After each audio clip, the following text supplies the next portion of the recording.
he says nice things about you.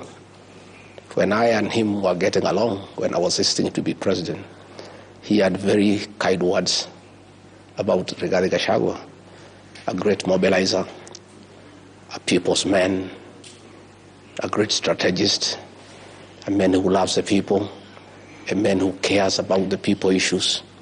But the minute we fell out, he labeled me as a tribalist. And it's something that he has been preaching in every meeting so that he can justify to the people of Kenya why, after I helped to make him president, he hounded me out of office. He had to create a narrative because he had to come with something that can sell. Yvonne, the man before you is a great nationalist. He's a man who loves Kenya, who has never uttered anything negative against another community. He loves his community, yes, but that does not mean he hates other communities. I would challenge anybody with a single utterance that Rigathi Gachagua has ever made against another community. And if you want to know that this man is a nationalist, against all odds, when Uhuru Kenyatta, my kinsman and my former boss, wanted me to support Raila Odinga, and he is my kinsman, had I been tribal, I would have listened to Uhuru Kenyatta. I went ahead to support William Ruto. When I supported William Ruto, I knew he's not a Kikuyu, he's not Embu, he's not Meru, he's a Kalenjin. But I did support him. And my community, the one that I had, supported him to a man. In fact, we gave him 87% of our votes. And the other 13%, there was another guy from Kikuyuni called Mwaura. We didn't give him the 13%. We gave 13% to Raila Odinga alone. That tells you that Rigathi Gachagua and his people are not tribal. William Ruto and his community, how many votes did they give Raila Odinga? None. All their votes went to their man, their kinsman. But us, we gave 13% to Aluo, we gave 87% to a Kalenjin. And it's not that we did not know. We were quite conscious that they don't speak our language. Mr. Gachagua, the people who are calling you a tribalist and those who are calling you an ethnic extremist are Kenyans. So I'm talking about the feedback that viewers, ordinary Kenyans from all walks of life, of course, because are the narrative saying, has been driven. Yeah, so this is not the president speaking. These are Kenyans who are saying this. I am saying the narrative has been driven and perpetuated by William Ruto and his supporters, who are unhappy that I don't support him anymore, since they have nothing else against me. I'm a man of incredible integrity. I'm a man with proven track record of performance. They have nothing else they can say against Rigathi Gachagua. So William Ruto and his supporters, they are the ones you are calling Kenyans. So they are Kenyans, yes. They are the ones who drive that narrative. But so I challenge... Those are President William Ruto's supporters, yes, those yes. who say that? Yes, they are Is that your contention tonight? They are his supporters. They are the Ndwales of this world, you know, the Oscar Sudis of this world, the Farouk Kibets of this world. These are President William Ruto supporters, and their beef with me. When I was supporting William Ruto, they had very kind words for me. They were saying I'm the best guy they have ever met, you know, a nationalist, a patriot. But when we parted ways and I decided to shift my support from him to elsewhere, the only thing they can do is call me a tribalist. I would like to challenge William Ruto and his cronies to produce a single video in this country regarding Gachagua making remarks that are negative against another community. Okay. I want to give some context to what some of your critics say. You've just returned from the United States, where you were there for about a month and a half. Yes. And you addressed people from Mount Kenya. From your itinerary, we also noted that you met people from other communities as well. Yes, I did. The Kisiis in Minnesota. Yes, I did. We're told also you met the Kambas in yes. Washington, D.C. Yes, I did. And I'm not sure, but the Somalis also? Yes, I did. You met them? Yes. I'm not sure where that was. But Mr. Gachagua, some would ask then, why are you comfortable meeting Kenyans along tribal lines as opposed to their nationality? Vaughan, there are no Kenyans who sit somewhere as Kenyans. If you go to the United States, people have community organizations that were not established by Rigathi G. I've not been to America for a long time. But when you go to America, you find the people from the mountain have their own organization. The Abagusi have their own organization. The Ma have their own organization. The Kamba people have their own organization. The Mlembe Nation have their own organization. And let me tell you, Yvonne, let people not pretend that communities don't sit together and talk the same language. God, in his own wisdom, created people with an identical language. And people tend to congregate around each other to discuss their issues. So when the Abagusi community invites me to address them in the United States, do I tell them I cannot meet you until you call the Kambas and you call the Masais and you call the Why others? not? Why not, Mr. Gachagua? Why should I? Why not meet them as a group of Kenyans, as nationalists, as patriots? But I'm asking, I attend those meetings on invitation. You don't go to arrange people how to invite you. You own an invitation. If the Abagusi people say, come, first and foremost, I went to Baltimore, and the Abagusi people said, tomorrow is Sabbath day. Can you come and join us in church? I did. And when I was there in church, there was an interpreter. The preacher of the day was preaching in English, but there was an interpreter in Abagusi, because those people speak their language. And by the way, Yvonne, let nobody feel embarrassed about speaking your language. Even the preamble of the Constitution acknowledges the ethnic diversity of the Kenyan nation and why people must be proud of where they come from. And that is why you find the Abagusi are in a church in Baltimore, and there's an interpreter to interpret the sermon in the Kisii language.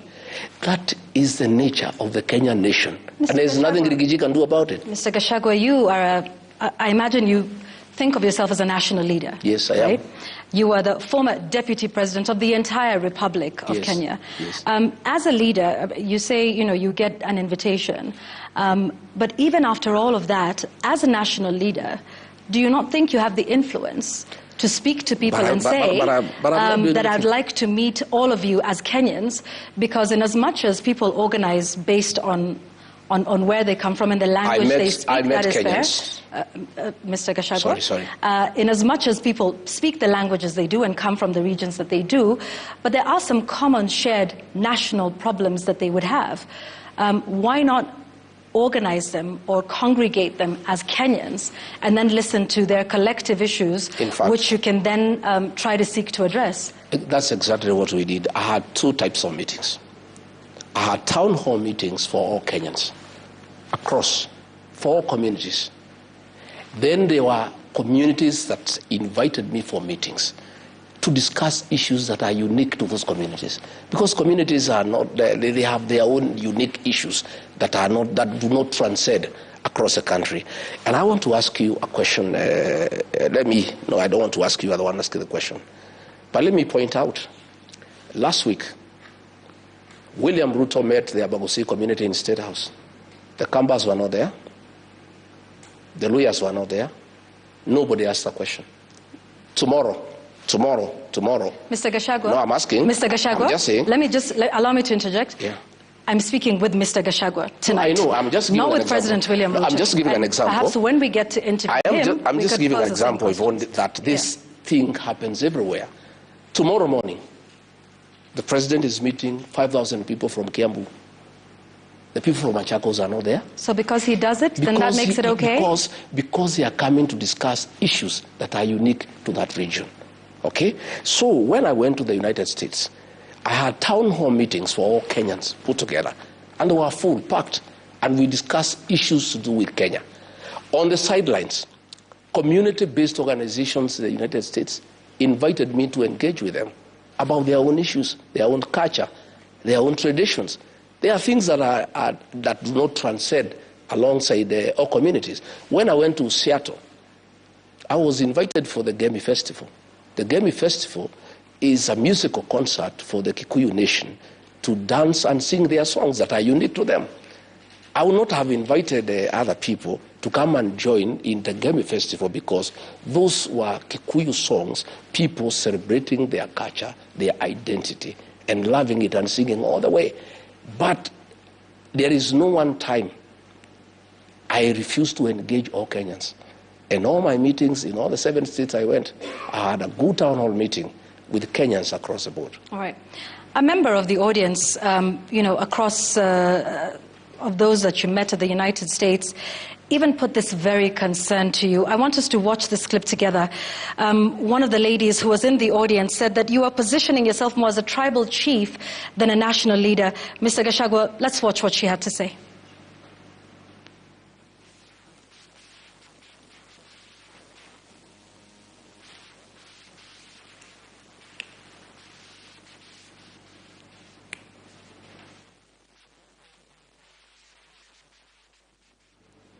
All right, we had a technical issue. We want to fix the sound and make sure that we can all hear that, both you, Mr. Gachagua, and those who are watching us at this moment. And I think she was referring to everything that had been happening with the young people in this country and perhaps how you were addressing the various communities in there. Let's see if we can get that in just a moment. So let's we'll come back to that in a moment. You also play my reply as well. Well, we're here, so we can hear your reply. No, it's also good to see what I told her. But now that, yes, we've seen that. But now that we're here, we're live with you. We will hear the response from you. Let's fix that clip and we'll come back to it in a moment. Now, you may be unapologetic about positioning yourself as a champion of regional interests.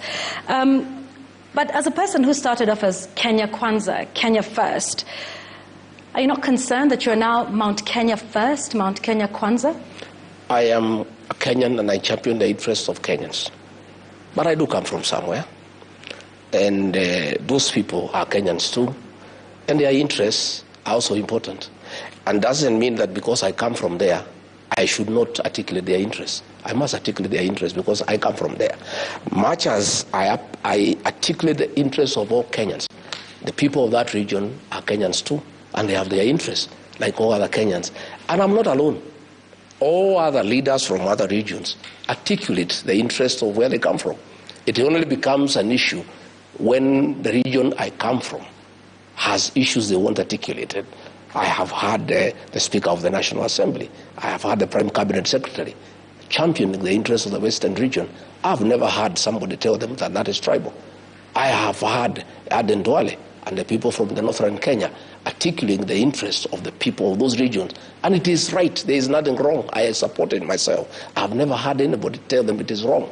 You know, I have had people from the Lake region talking about their issues, about the issues of fish, about the issues of how to make sense and to make money out of Lake Victoria. I've never had anybody had an issue. Every region, Yvonne, has unique issues that sometimes do not reflect to other regions. So, and they need to be articulated by people of those regions. Mr. Gachagua, are you Mount Kenya First? I'm Kenya First, but I come from Mount Kenya. Because at the end of it all, Yvonne, today you are here interviewing me. When you leave here, you go back home. You are not going to stay here forever. You are here articulating national issues. You are here interviewing me. You are here doing a job. But when you finish your job, you go back home. Same with Rigathi Gachagua. I am here in Nairobi. I was in the United States articulating issues to do with this country. I'm here fighting for the interests of the Kenyan people. But on Saturday, I'll go to Amunyoro. And when I go to Amunyoro, I must listen to what the people of Amunyoro are saying because they too are Kenyans. All right. I want us to, I think we've now sorted out that issue because that may be a narrative that does not necessarily relate with the young people or the Gen Z of this nation. Let's listen. You need, Mheshimiwa, to start positioning yourself as a national leader, not as a tribal leader. And I know many people won't like what I'm saying, but it's the truth. The first mistake that has been done in this event is speaking Kikuyu.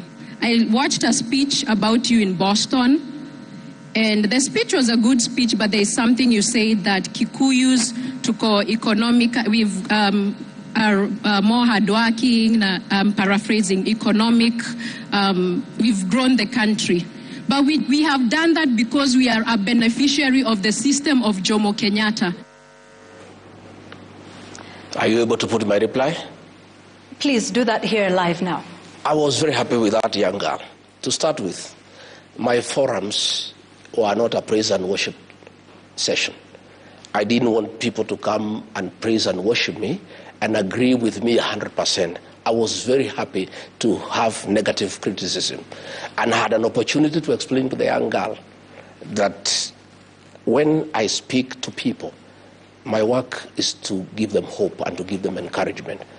When I met some Mount Kenya people in Boston, they are business people there, I had to affirm them and say what is their place in our growth of our economy. What do you think is the place of the Mount Kenya people in the economy? They are hardworking. I said you people are hardworking. You are industrious.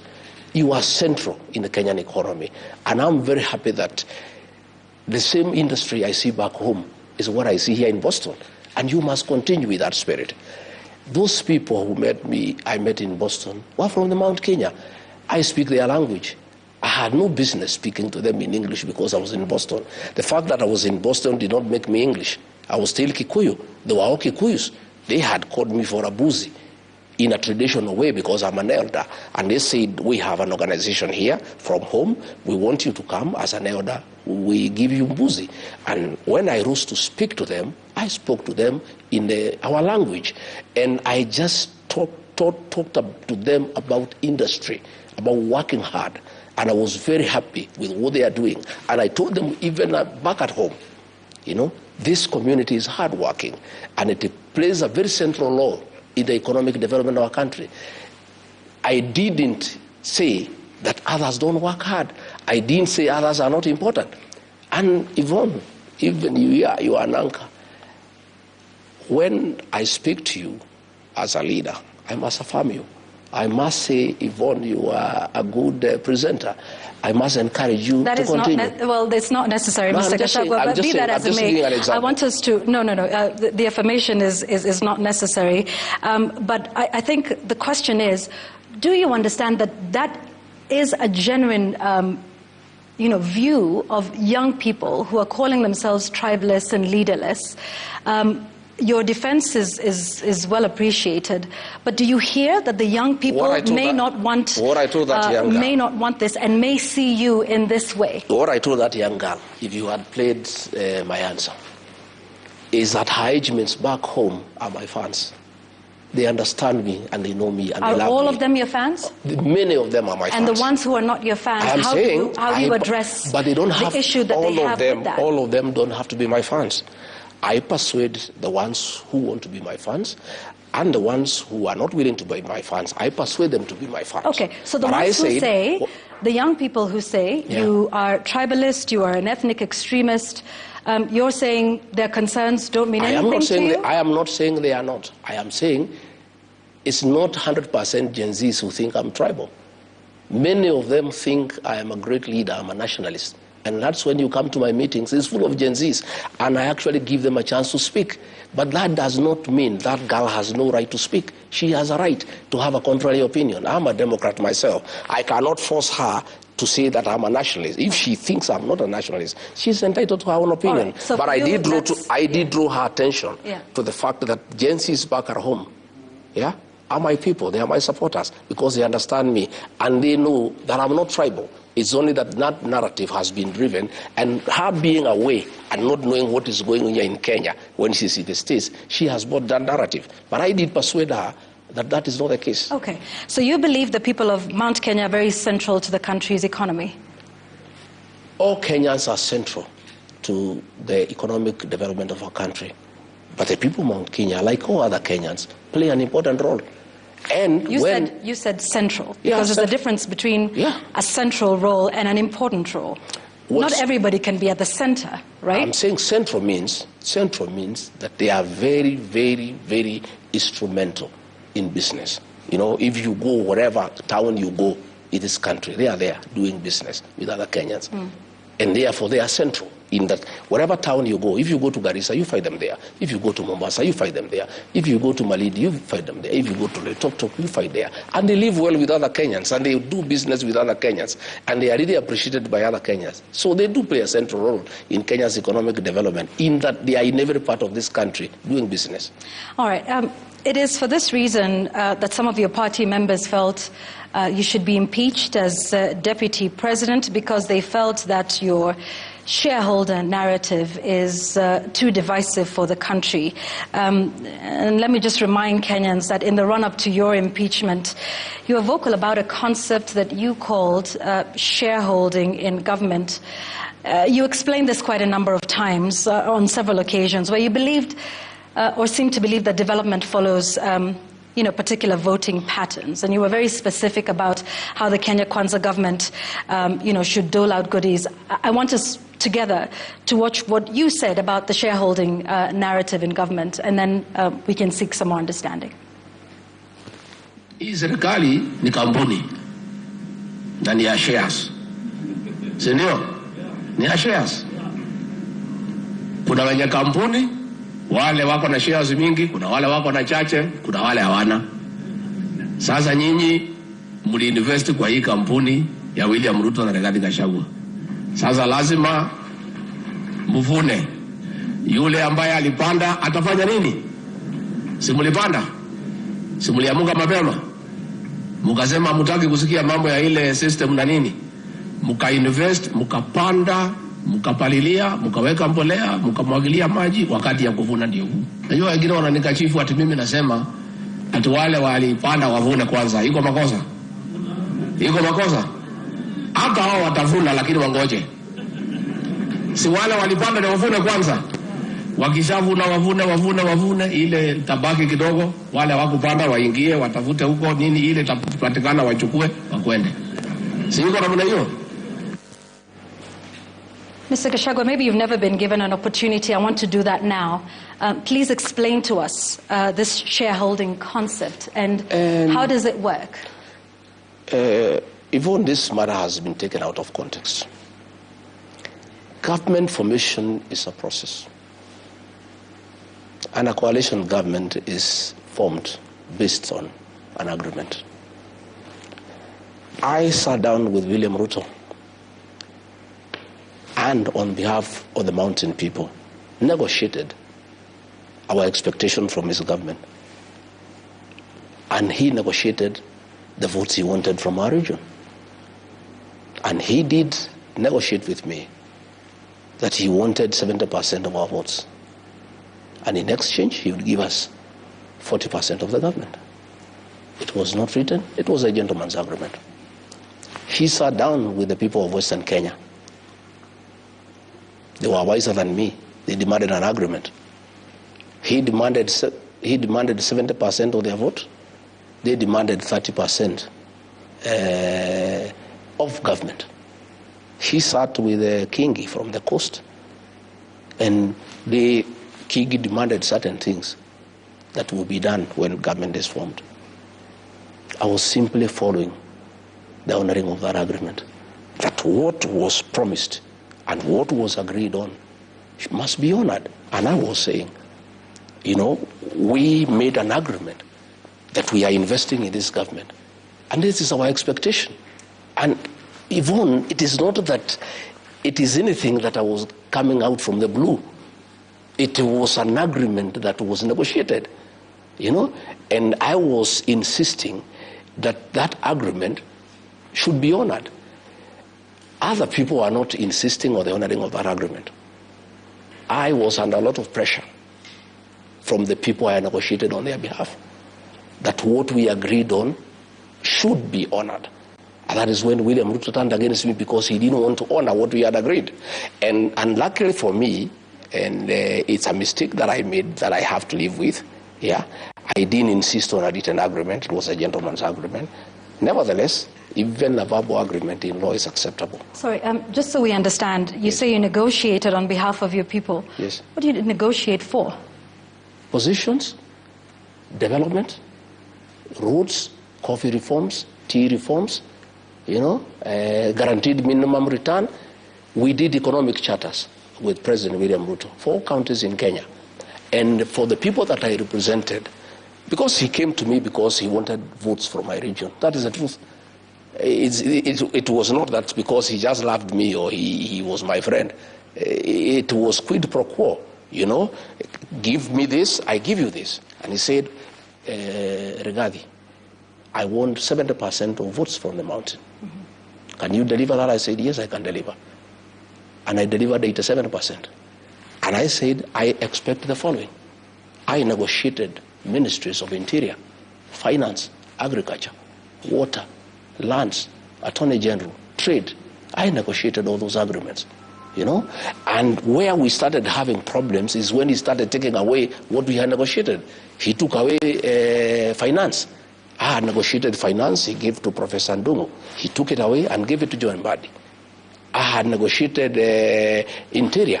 I had negotiated trade. I had negotiated that and that. Because Vaughan, and that is where many people probably fight like... Although John Mbadi came after you. No, I'm just saying along the way. Okay. That agreement still stands, whether I'm there or not.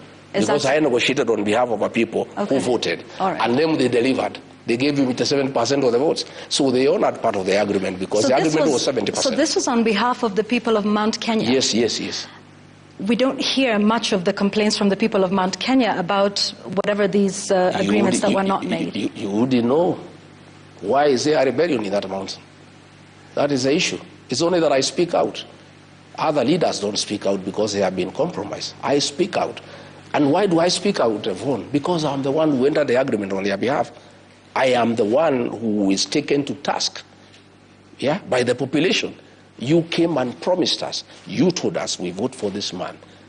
We are going to have coffee reforms. We are going to have tea reforms. We are going to fight alcohol. We are going to do ABCD. We are going to improve the environment for business. Now, things have turned upside down. We are being overtaxed. We are being levied too many taxes. You misled us. So what I was doing is responding from the pressure from the people. Okay. On whose behalf I negotiated with William Ruto. But I took it up with him. Yeah, but what you're saying, I suppose, is perhaps what we've always understood, that our political patterns and our voting patterns are tribal. Let me tell you, Yvonne, it's not tribal. It's coalitions are coalitions. No, but you said, when there was an agreement that was made with you on behalf of the people of Mount Kenya, with Amason Kingi on behalf of the people from his region. So you're making this tacit admission now as former Deputy President of the Republic and a party leader that our voting and our political patterns are based along tribal lines. Coalitions are formed by regional blocks. Okay. Okay? Mm-hmm.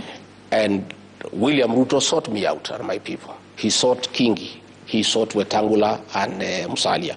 He sought everybody else. And that's the nature of our politics for now. Okay, all right. So some then say, and I want us to listen to this clip coming up, that you are simply renaming tribalism, and instead of using the word tribes, you call them shares and shareholding. Let's listen to you defending this again at a different occasion.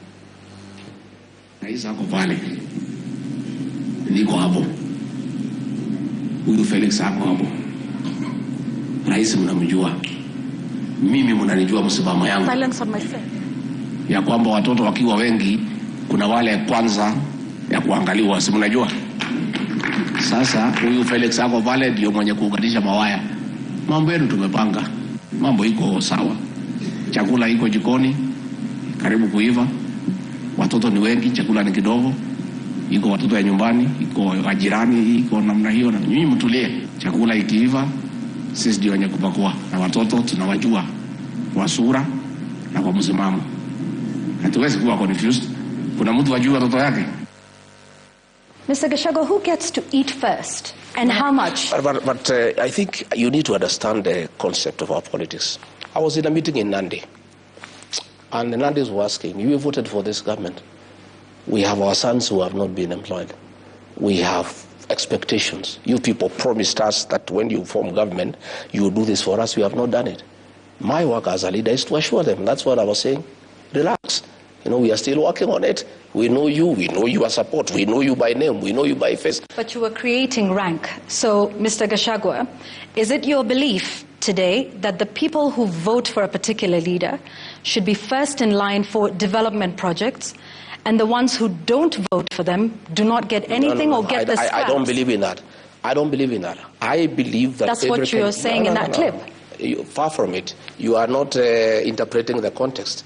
They were talking about placements, and I was saying, please, things are still being worked out.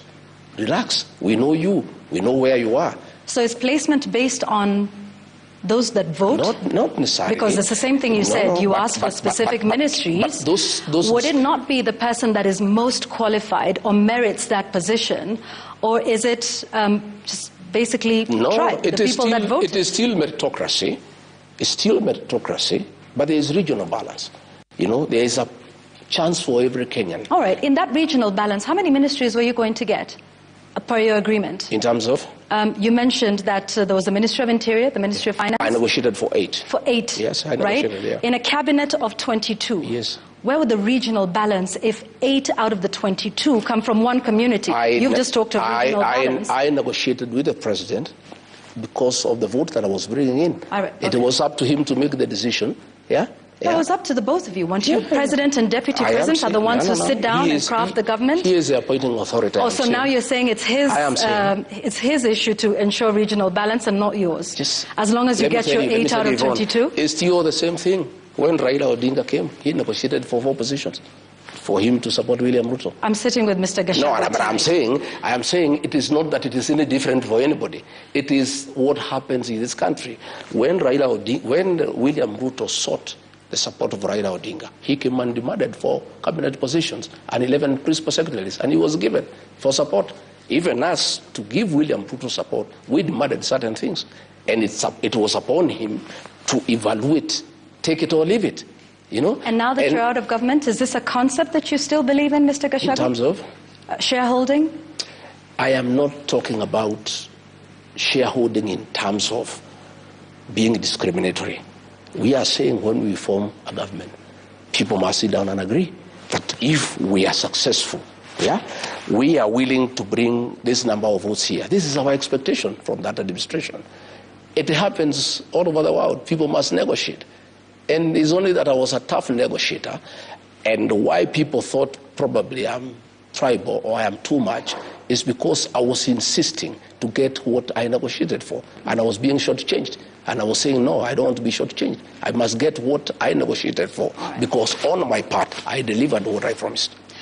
Let's move to some more recent developments now, and back to your trip to the United States. Let's take a look at some of the other issues. While you were there, Mr. Gachagua, you made an allegation that President Ruto met Al-Shabaab leaders. That's a serious allegation, isn't it? I didn't make the allegation. Here you are. Let me take you through. I'll take some time. It's not me. I was simply asking him to answer. Senator James Rich is the chairman of the Foreign Relations Committee in the American Senate, tabled a bill in the Senate asking that the status of Kenya as a non-NATO ally be reviewed in view of the following allegations. Relations with China, that is one. Number 2, relations with Iran. Number 3, government of Kenya and key officials of Kenya with non-state armed groups and violent extremist organizations, including the Rapid Support Forces and Al-Shabaab, participation in the Belt and Road Initiative, and then blocked persons and foreign terrorist organizations, including such individuals and entities based in southern Sudan and Somalia. Again, extrajudicial killings and abductions. I am not the one who came with these allegations. So, when these allegations came and were in the headline, Kenya is under investigations in the Senate. This is a bill. I've given it to you. President William Ruto replied and said the Americans have a problem with him because he has opened bilateral trade with China, which is good for the country. And that is why the Americans want to review their relationship with Kenya. So when I went to the next meeting, I said, fine, you have answered about China. What about the other allegations? You are being investigated in the country for working with Al-Shabaab, for working with RIS, RSF from Sudan, for extrajudicial killings, for abductions. The Americans want to know why. It is alleged there was a meeting in Mandera. Can you please answer? It is not me who came with this allegation. This matter is before the Senate. Here is what, and I'm looking at this congressional record that you have shared. Yes. It talks about an assessment of Kenya as a financial safe haven for, certain entities, including certain individuals. Yes. It doesn't name President William Ruto by name. You, on the other hand, are saying that he met Al-Shabaab. Yes, I did. I because this is very different. Senator Risch, and in this Congress, does not talk about President William Ruto meeting. This was your statement. It's talking about Kenya. It's talking about Kenya. And its officials. And those officials, according to you, are President William Ruto? Yes. Who leads Kenya? Who leads Kenya? And I am saying, I concluded it's William Ruto because I am private. I am private, and I've said it before. Yeah. On record, that President William Ruto has a working relationship with Hemeti, the leader of RSF. I have said that, and I have evidence. I'm the one who facilitated the meeting. Okay. Sorry? You facilitated the meeting? Yes, I did. Between President William Ruto? And Hemeti, on his request. Why would you do that? Because diplomatically, a president cannot invite a deputy to come and visit him. And Hemeti at that time was the deputy president of Sudan. So William Ruto called me as deputy president and had a letter for me to sign to invite Hemeti. And I went to pick him at the airport and delivered him to William Ruto and started with the discussion. So this was an official meeting? Yes. Right. And in what way does this official meeting then become something sinister? I am saying it was official, in quotes, but they were discussing business and trade. What did they discuss? Business, gold. Gold. I've said it before. You were at this meeting? Yes, I was. And you were comfortable with that sort of discussion happening? Initially, I did not know the purpose of the meeting. And once you did find out the purpose of the meeting, because you say you sat in there? What would I have done? That was the president, he was my boss. I said, yeah. And what do you intend to do about this now? Why should anybody believe you? What can I do? I'm asking him to answer these questions. That is different with Hemeti. You also talked about him meeting Al-Shabaab. I am saying... Where is that evidence? Because it is very different from this paper that you have presented here. Is different from stating that the president... Hang on. That the president of the Republic of Kenya met Al-Shabaab leaders. Is that still your contention today, that he met Al-Shabaab leaders? And if so, Mr. Gachagua, where did they meet? What did they discuss?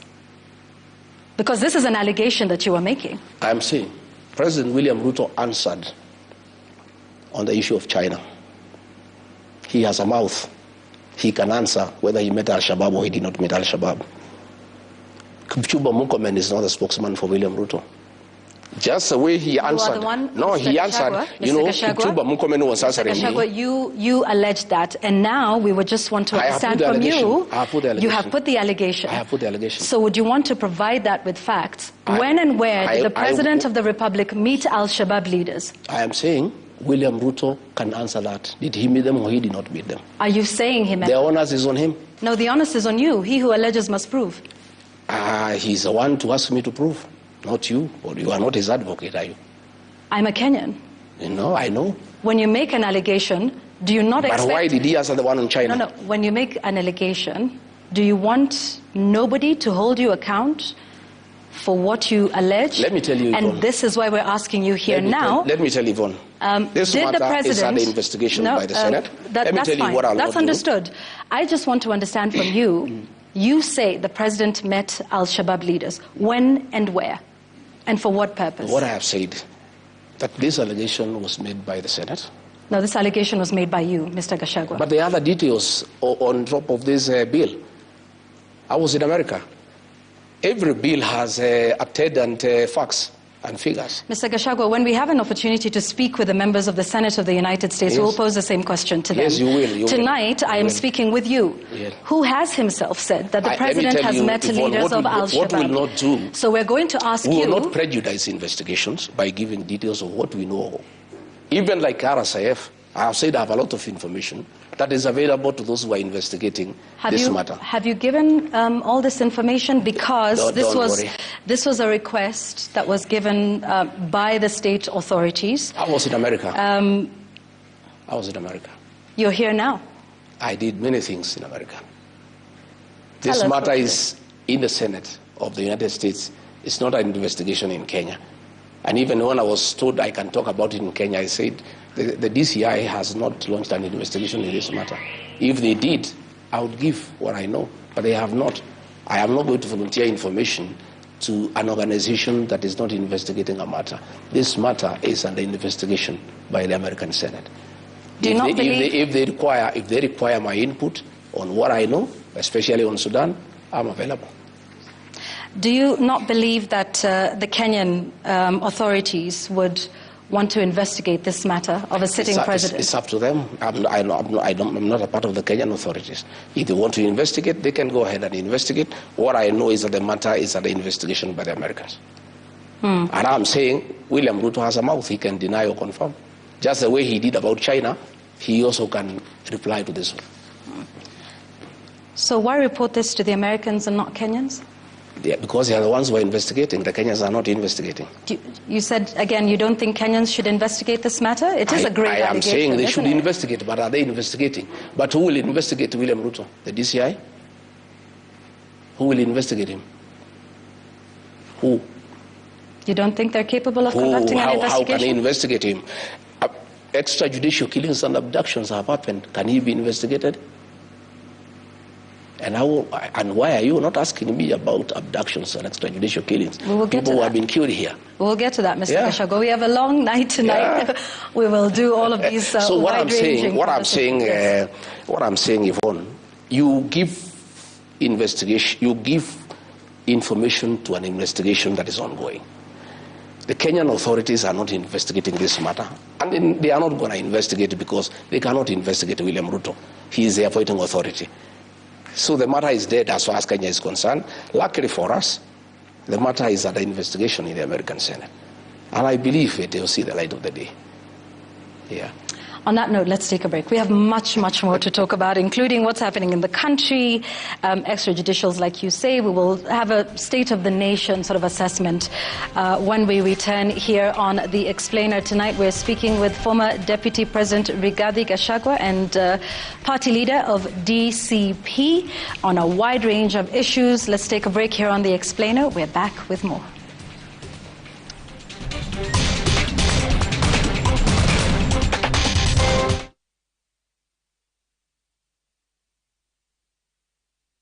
Introducing Wigo, your trusted ride. The ride with the most reliable, verified, efficient and transparent drivers. With fabulous cashback incentives for passengers, each trip on Wigo feels like an upgrade. Download Wigo from Play Store or App Store or SMS Wigo to 20425 and ride with confidence. Wigo, let's go.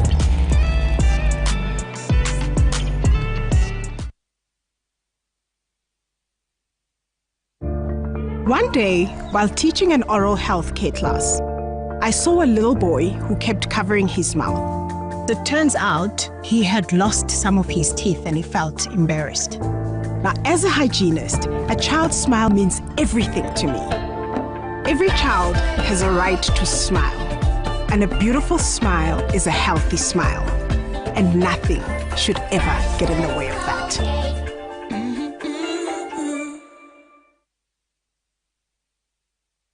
Welcome to Boma Mabati Factory, the 2024 award winner in roofing solutions. All our products come with warranty and are KEBS certified. Be part of our many satisfied customers by visiting us to enjoy great discounts. Boma Mabati Factory, Mabati Poa, near Boma. KCSE graduate. Want to become a global professional in the medical industry? Train at Jordan College of Technology, a brand trusted by employers globally. Enroll in our School of Medical and Health Sciences for marketable courses in orthopedic and trauma medicine, perioperative theatre, dental surgery, caregiving, medical engineering, nutrition, community health, science lab, optical and more. With more than well-equipped skills labs and partnerships with leading hospitals for clinical rotations and attachments, you get real hands-on experience. The September Grand intake is now open, with reporting on Monday, 1st September at our new ultra-modern campus, Jordan Towers, Thika Town. Jordan College of Technology, the leading TVET and medical institution in Kenya. When they started building, they had questions. Who could they trust? Would the materials arrive on time? Would the roof last even? Then came Kidani Mabati. Strong, stylish, always on time. With a team that treats your home like their own, with Kidani, it's more than roofing. It's peace of mind. It's family. It's the Kidani promise. Order today and join our family. Call us on 0709 118 300 and let's build something great together.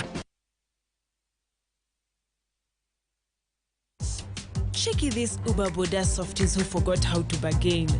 Me, I get the same price by just talking. Okay, just an extra 100.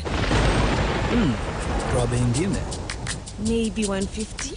Next time, no need to bargain, bana. Uber Boda, everything Uber, now on 2 wheels.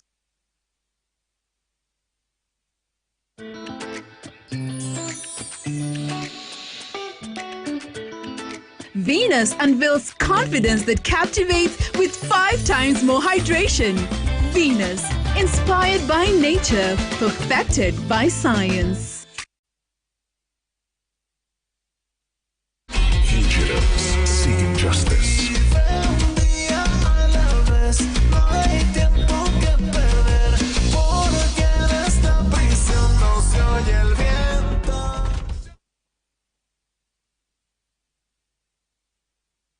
Meet confident Miss Aloe and certain Rexy.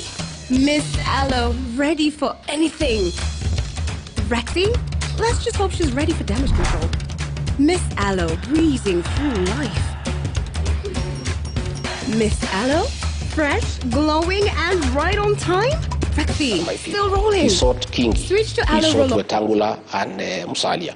He sought everybody else. And that's the nature of our politics for now. Okay, all right. So some then say, and I want us to listen to this clip coming up, that you are simply renaming tribalism, and instead of using the word tribes, you call them shares and shareholding. Let's listen to you defending this again at a different occasion.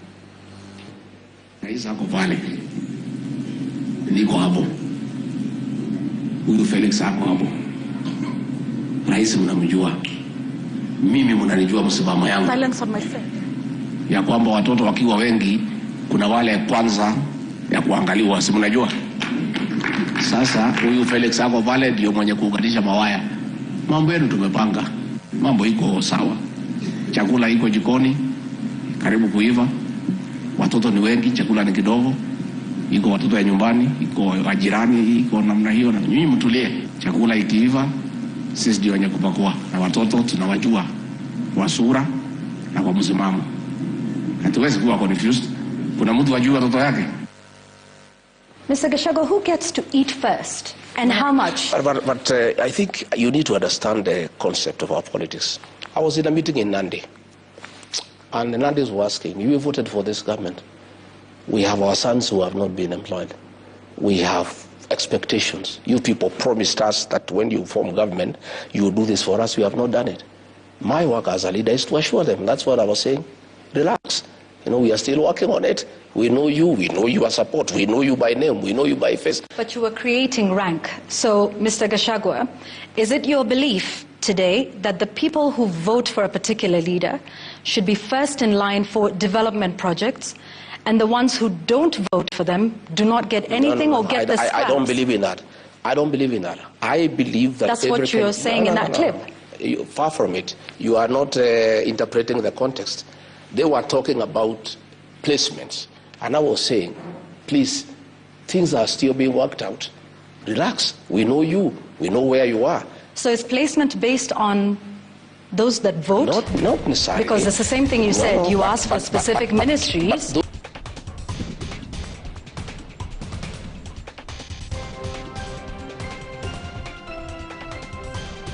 Welcome back to The Explainer. We're glad you are still with us. And keep your comments coming in, by the way. The hashtag is The Explainer. at Citizen TV Kenya, at Yvonne Okwara on the X platform.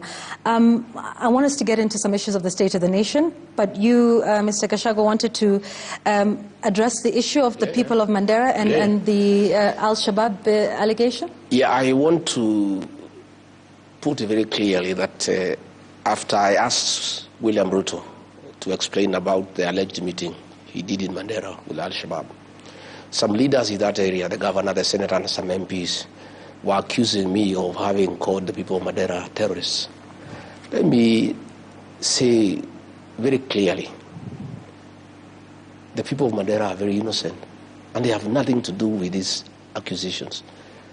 The accusations are against the William Ruto, not the people of Mandera. The fact that the meeting is alleged to have taken place in Mandera does not make the people of Mandera party to any such meeting. And I have seen a concerted effort to try to draw a wedge between me and the people of Mandera and the people of northeastern Kenya. And let me take this opportunity to say that I have tremendous respect for that community. Those are very honorable people. And myself, I do business with people in the Somali community. And indeed, Yvonne, one day if you want to do business, the Somali people are very good people to do business with. Their word is like a banker's check. You don't even require a written agreement. I do business with them. Where I come from in the mountain, we live with the Somali people. In fact, in a place called Nyanyuki, that is Laikipia East constituency, the Kikuyu nation there elected a Somali as member of parliament when they are only 3% of the population. Here in Kamukoji in Nairobi, the Honorable Hassan has been elected by the Mount Kenya people for more than 3 times. We have a very good working relationship with the people of northeastern Kenya, and I don't want leaders who have an issue with me as they try to defend William Ruto to drag in the people of Mandera. Okay. The people of Mandera have nothing to do with this thing. Those are good people. In fact, they have borne the brunt of attacks for many years. And even as we speak today, half of Mandela is occupied by forces from Jubaland. And I would have expected these leaders over the weekend, the governor, the senator, the MPs, who are making a lot of noise about Rigiji, to have defended the people of Mandera from the incursions by forces from Jubaland, instead of castigating Rigathi Gachagua. So I wanted to clarify that the allegations we have made against William Ruto, he's not from Mandera, he's not Somali, he's not Muslim. Let nobody drag in the people of Mandera, the people of northeastern Kenya, from our issues with William Ruto. They should leave us alone with William Ruto to have our own war. Yeah. All right. Waswahili wanajuana na vilemba. Okay. You returned last Thursday. Yes. Earlier that week, your former party, UDA, and the Kenya Kwanza Alliance, and Raila Odinga's ODM had a joint parliamentary group meeting. And it was during this meeting that President William Ruto accused the houses, both houses of parliament, of corruption. Now, having been a member of the executive yourself as deputy president, do you share the president's views of corruption at the Senate and the National Assembly? I share his views 100%, but he has no moral authority at all, absolutely none, to talk about corruption in Parliament, because he's the one who has corrupted Parliament day in, day out. William Ruto pays Parliament for anything that he wants to happen. The finance bill, he paid members of Parliament 200,000 shillings. They passed the finance bill, they were in trouble from the public, and when things backfired, he turned around and threw them under the bus. My own impeachment, the one you are trying to take me through again here, although I underwent that impeachment, I didn't think it was necessary for us to go through it, had nothing to do with gross violation of the Constitution. It had nothing to do with issues that were raised there. Gladys Bose-Sholei told William Ruto in a public rally, you told us to get rid of Rigiji, we did. You had it. Members of Parliament were paid 500,000. Members of the Senate were paid 10 million shillings each to impeach me by William Ruto. He is the one who has taught Parliament to be corrupt. In fact, there's nothing William Ruto does without paying money to people. he cannot now throw these MPs under the bus. And I told these MPs, I remember telling them, this man, I know him, I've been his deputy. He's an expert in use and dump. And the day you lose favor with the public because of following him blindly, he'll abandon you in high noon. What has happened, Vaughan, because I want to tell these members of parliament and put them into perspective. To start with, William Ruto was complaining not about people being bribed with 10 million. He seemed agitated that the 10 million bribe that was given did not reach the members. That's what appeared to be disturbing him. He didn't have a problem with the corruption per se. He seemed pained that somebody has paid 10 million, and he was asking the members of parliament, did you receive the money? And they were saying, no, we did not receive, which means he was confirming that him and members of parliament have a working relationship, and he was trying to find out whether this bribe reached those people. What has happened, Yvonne, is that William Ruto is in every scandal in this country, and I believe we are going to discuss SHA, we are going to discuss all those issues. And he's in trouble internationally. When I was in America, nobody wants to hear about him. You remember there's an organization that gave him the second position in the world as the second corrupt leader in the world. And he's trying to shift focus from himself and throw it to the members of parliament. He's actually throwing them under the bus to the people of Kenya. He's trying to say there's too much corruption so that people can remove the focus from William Ruto and take it to the members of parliament. That is what he's trying to do. And I told these members of parliament, the minute this guy realizes that you are of no use to him and you are expendable, he'll throw you under the bus. Number two, he said he is going to form a multi-agency to deal with corruption. To start with, that is wrong because we have independent institutions to deal with corruption, EACC and the DPP. William Ruto cannot take over investigations because that is interfering with independent offices and is interfering with the constitutional commissions. But let me tell the members of parliament and Senate what is happening. And they'll thank me one day. I know William Ruto like the back of my hand. I stayed with him. This is what is happening. Most of these senators and members of parliament, except from Rift Valley, know that William Ruto is done his one term. And they know if they are in UDA, they will be sent packing. So they have been talking in bars, in social places, saying we are with Ruto to get what we can. Next year, we'll defect. They have been saying we are waiting for the last budget. Once we get our projects, we'll have to align with the people because if we go in UDA, we shall not be elected. William Ruto said he is a consumer of raw intelligence. He monitors all these MPs. You can ask me, I was his deputy. He has a file on each one of them. All this money he was bribing them, he has recordings. Ask me, I was his deputy. There is another senator who went to collect some money from some businessmen from Nakuru. I've even seen the video. You know, he has all these recordings for all these bribes, for all these things the MPs have been doing. William Ruto is a smart man. He knew one day these guys can shortchange him and they can abandon him. So he knows that next year there will be mass exodus.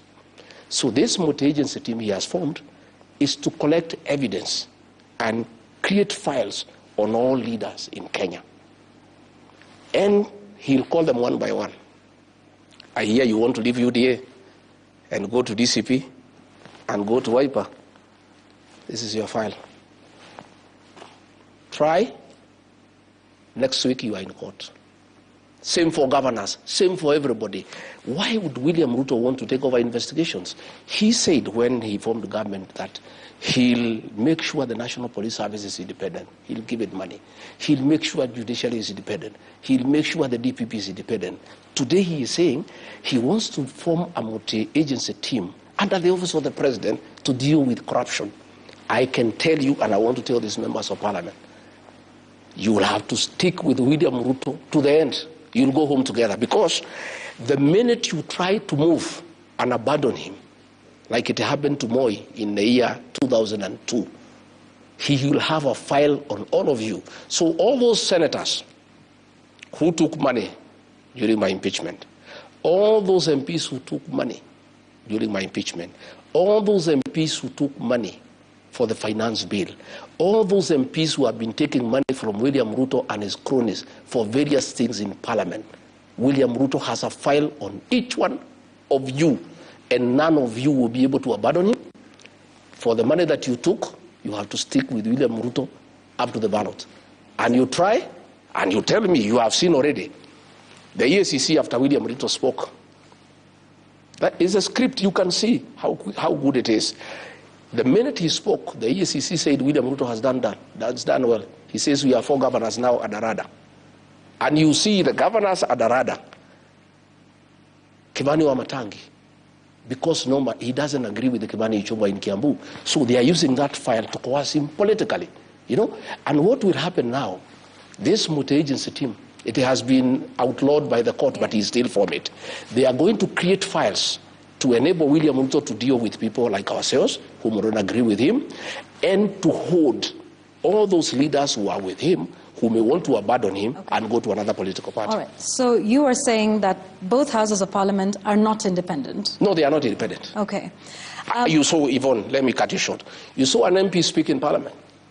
Said, Mr. President, you told us to pass the finance bill, we passed for you. You told us you want share, we were here until 10 p.m. You told us to do this, we were there. All those things, they don't do it on behalf of the people of Kenya. They do it for William Ruto, and he pays them for it. Of course, we must say there are few members of great integrity and who have a moral conscience who have refused to take money from William Ruto. And they are all his enemies. He is harassing them using KRA, he is harassing them using DCI, and I know using this multi-agency team. Okay. All those members who refuse to take money from him are going to be on his radar. All right. Kenya Kwanza stood out for its thirst to control the Houses of Parliament. Yes. And I want to speak to you now as the person who held the position of Deputy President at the time. Didn't you, as the executive, and by you I mean yourself at the time as Deputy President, President William Ruto, as the President, and the entire executive, did you not decide who should be Speaker of the National Assembly? Was that not part of the agreement? No, we did. It was in the shareholding agreement. Okay. Did you decide who should be Speaker of the Senate? Yes, it was in the shareholding agreement. Did you decide who should be Majority Leader for both houses? It was decided after the election. Did you also decide who should chair each of the committees? Yes, it was. In both houses? It was. Didn't you also cause members of the party and the alliance at that moment to attend meetings at State House to give them instructions on your agenda, what to vote for, how to vote? Yes, we did. And so the grand total of this was what? Control of the legislature by the executive? It was the intention. What was the intention? The intention was to push the government's legislative agenda. Okay, so this was a push that came from the executive. Yes. Are you then now surprised that members of National Assembly and the Senate are speaking the language of the executive when you yourself are a part of the executive making these decisions, where the member of the Speaker of the Senate, the Speaker of the National Assembly, all came from the party that you rode on to power? I think it was a very good. If you are saying today that we don't have independent houses of parliament, aren't you then responsible for that, because this was your doing with President William Ruto? Yvonne, that's a very good observation. The intention was very noble. When we formed government, we had a manifesto, a great manifesto, bottom-up economic transformation agenda. Creating good business environment, lifting people from the bottom of the pyramid. We wanted a majority in Parliament to help us push that agenda. Okay? Where I differed with William Ruto is when we abandoned our agenda, our manifesto, and he started pursuing personal agenda. The housing levy was not part of our agenda of forcing people to pay taxes to build houses. All right. I want us to come back and we will go step by step and talk about the affordable housing levy for just a moment. Yes. And you talk about seeking to have a majority in the House to push government's agenda. Yes. That's all well and good. The Speaker of the Senate and the Speaker of the National Assembly, their role is not to push government agenda. Their role is to be arbiters. Their work was to be good arbiters, right, to regulate debate, and to protect the independence of the institution. How would they do that if they were former party members and if they got those positions as part of an agreement for bringing votes to this administration? How would they be neutral? It behoves upon a speaker when he assumes that position. Justin Bidan Muturi was nominated by TNA to be speaker in 2013 and Jubilee in 2017. But that man had an impeccable record. You never saw him in a public rally doing empowerment and singing praise and worship to President Uhuru Kenyatta. Justin Muturi regulated debate and allowed everybody to speak. I'm sorry, Speaker Wetangula has become a youth winger for President Ruto. He attends empowerment meetings. He goes to sing praises to William Ruto in public meetings. Tell me a single day you saw Justin Muturi in a public rally supporting Uhuru Kenyatta or campaigning for him. What dignity spells out is that once you get the position of speaker, because you must come from somewhere, you can't come from the moon, you can't come from the air, you must come from somewhere. So when a political party nominates you and you are elected as speaker, once you have assumed that position as the speaker of the National Assembly and the Senate, you now rise above, partisan politics and become the arbiter of that house, unregulated, undignified. I have seen Wetangula allowing me to be discussed in Parliament without somebody moving a substantive motion. And in Parliament you cannot discuss an individual unless you move a substantive motion. In that Parliament, Wetangula does not allow members who don't support William Ruto to speak. He is very selective. In fact, he has really eroded the dignity of the National Assembly. From 1963, we are the lowest in terms of the speaker. I have seen him in public rallies singing praise and worship to William Ruto. I have seen him doing harambes for women and youth. That is the problem, that the two speakers have refused to rise above partisan politics and play their role as speakers of those institutions. Kenyans have interpreted the war between the executive and both houses of parliament as a possible sign of disagreement between potential partners in high-level corruption. Do you see it that way? Yes. In fact, all these things, all these fights you see between parliament and the executive is about corruption.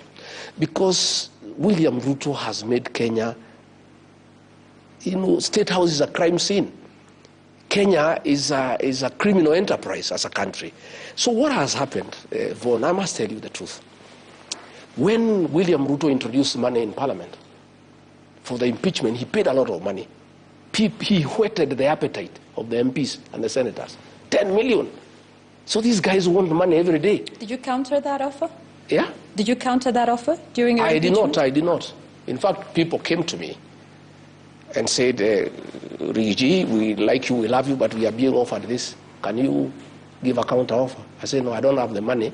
And even if I had, I don't think I believe in this. Just go ahead and do what you must do. Others came. In fact, there is an MP from the coast, a friend of mine, a great friend of mine. He came and showed me the messages William Ruto had sent him, threatening him to jail him if he doesn't sign for me. And he came and said, I have children, my brother, I am crying as I do this, but I have been forced. These are the messages. Another MP from South Rift, a good friend of mine, came and showed me the messages of threats and intimidation from William Ruto. In fact, Okia Omtata, that guy is a great man. When I sent word to him, appealing not to participate in impeaching me, he said, I cannot impeach you.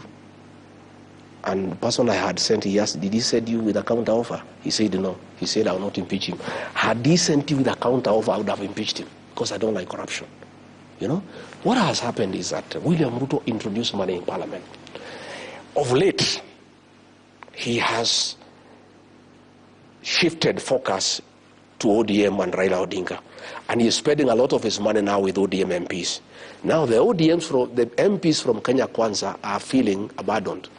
And the money is not flowing as much as it was flowing. So they have decided to look for the money from other people. So when the ministers come, put the money here. When PSs come, put the money here. William Ruto, you started it all. Don't complain. This is your baby. You are the one who introduced high-level corruption in the National Assembly and in the Senate. You cannot turn around and condemn what you have started yourself.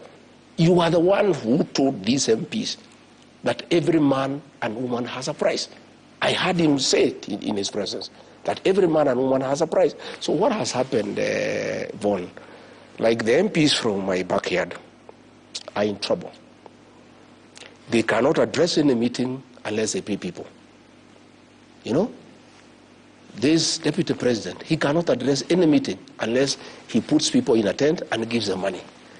Now, William Ruto is not giving these MPs money anymore. They need to go to the ground and talk to people and they don't have money. So what do you expect them to do? Anytime a PS is called for a committee, they say you must give us money. Anytime the minister is called, give us money. So the ministers and PSs have gone to cry to the president. We are unable to do any work now in parliament because anytime we go, there's too much extortion. What do? That is why the president was creating hell, because the ministers are going to him to tell him, we are unable to transact in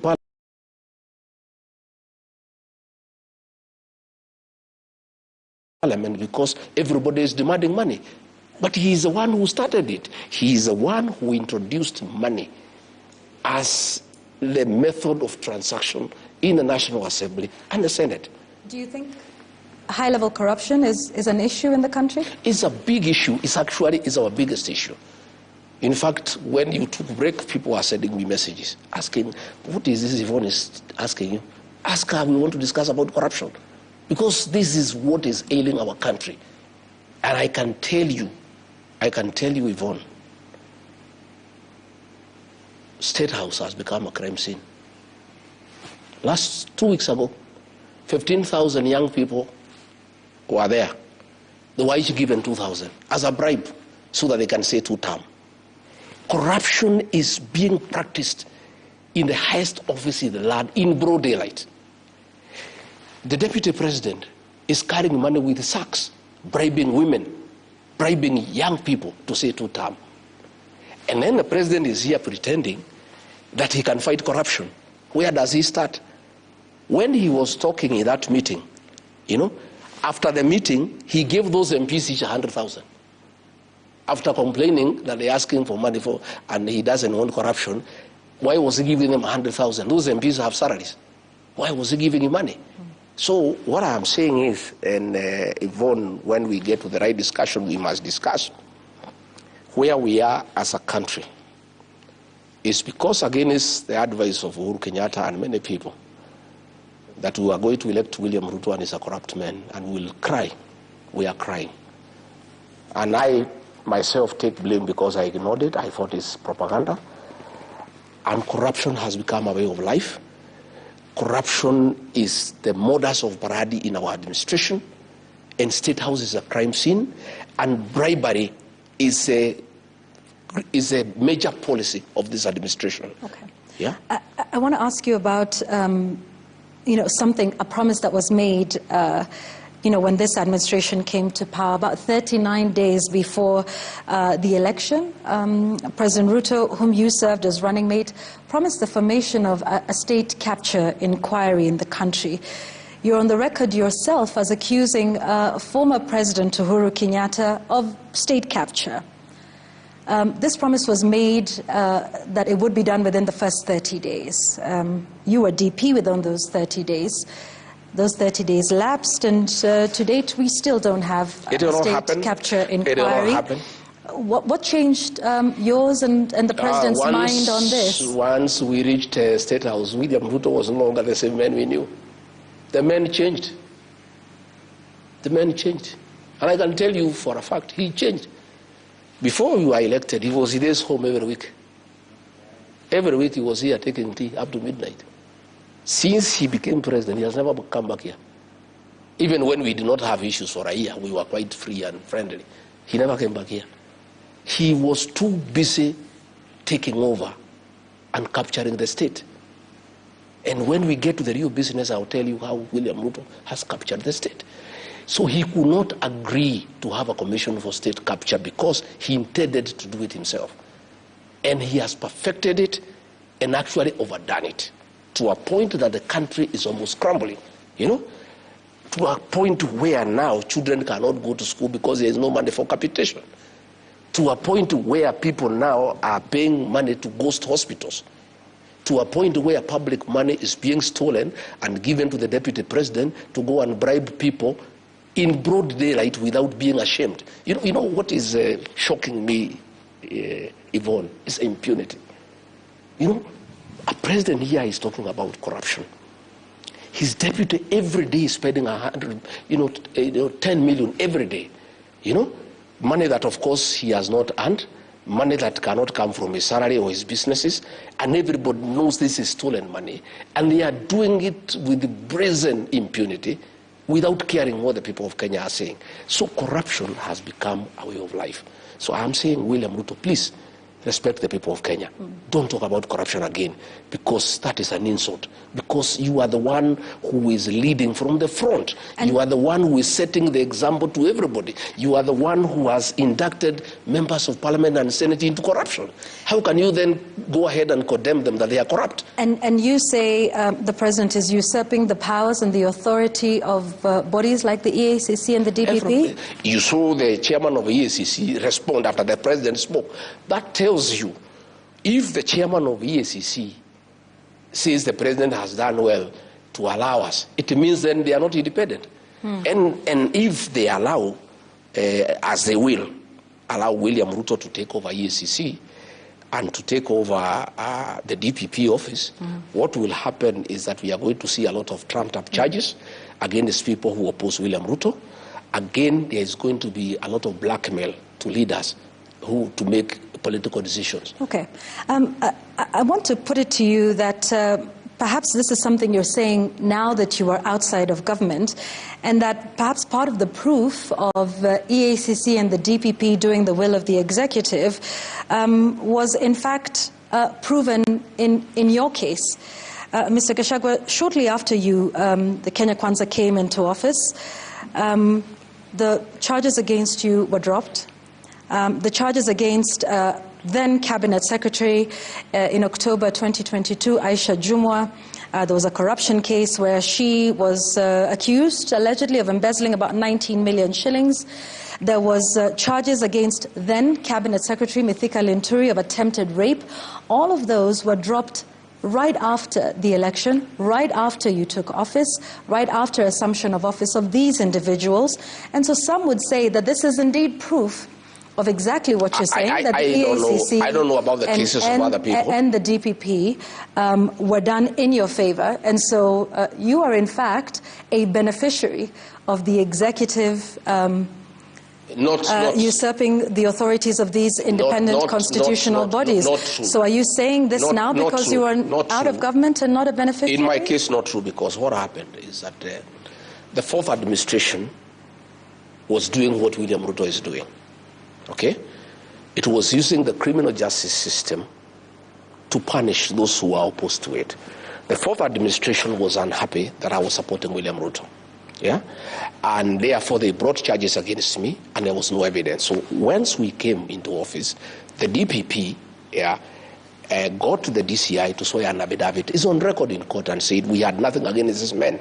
We were told to prosecute him. We had no evidence. Even if that matter proceeded, it would still have been dismissed by the courts. Okay?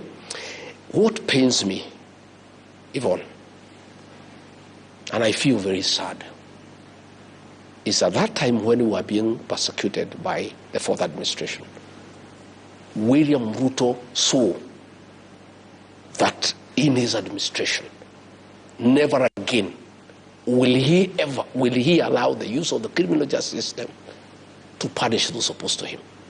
Yeah? He gave that undertaking that he will never allow.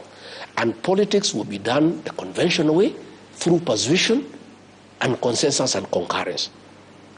The minute he became president, I don't know what happens to that state house. Somebody is elected, he's a good man. When he reaches there, you know, sometimes I even get very worried of being elected president.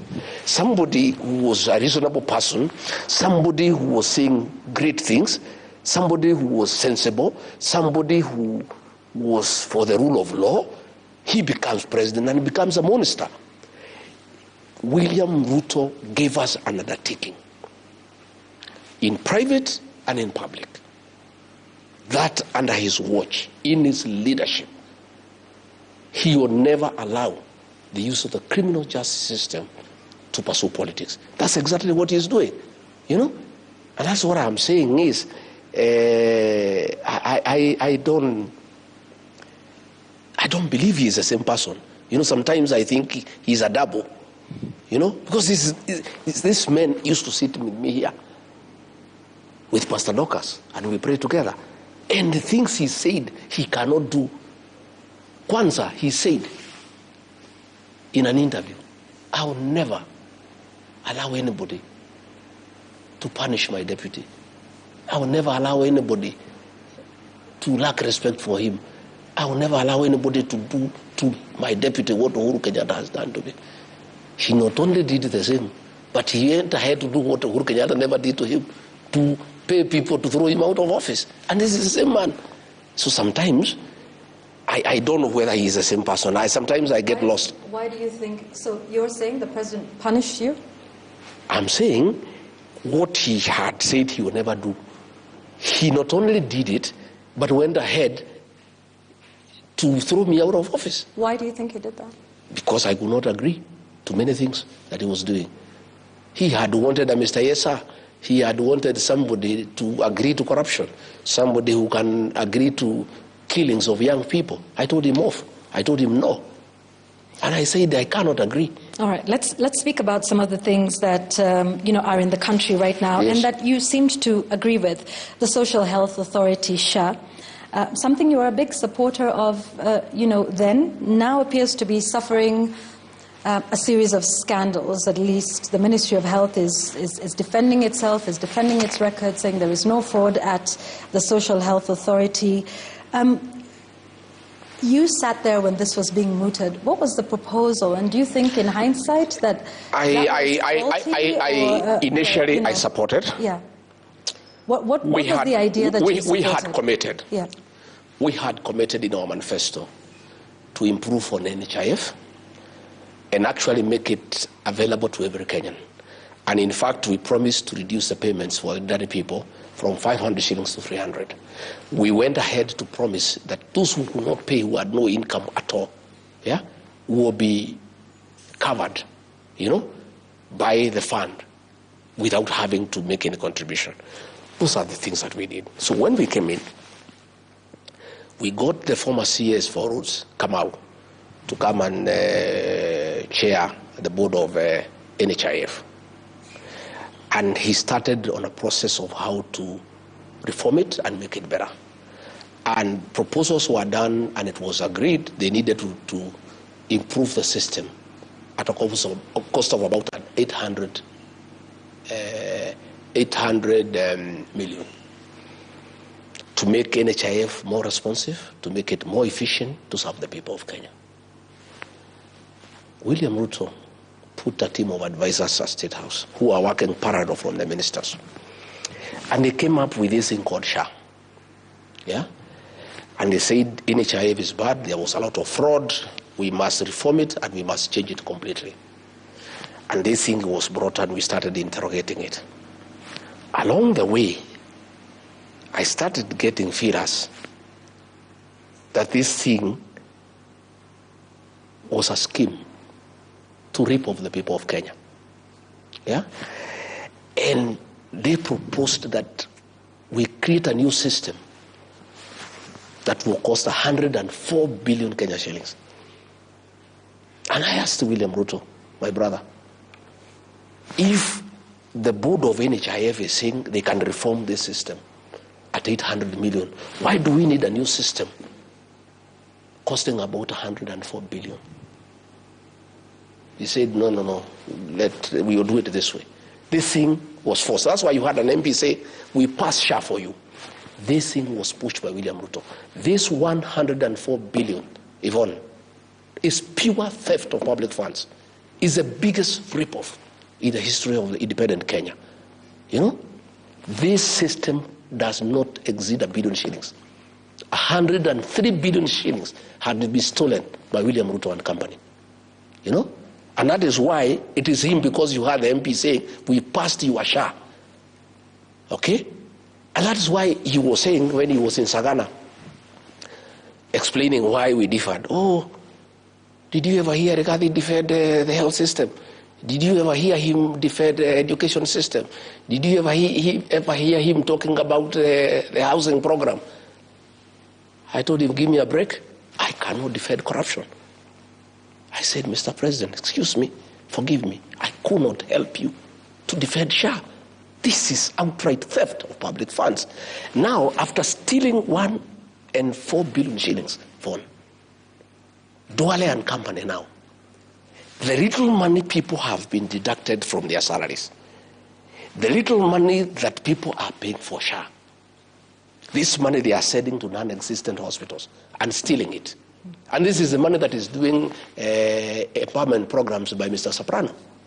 This is the money that William Ruto is using to bribe people in State House. Where do you think this money is coming from?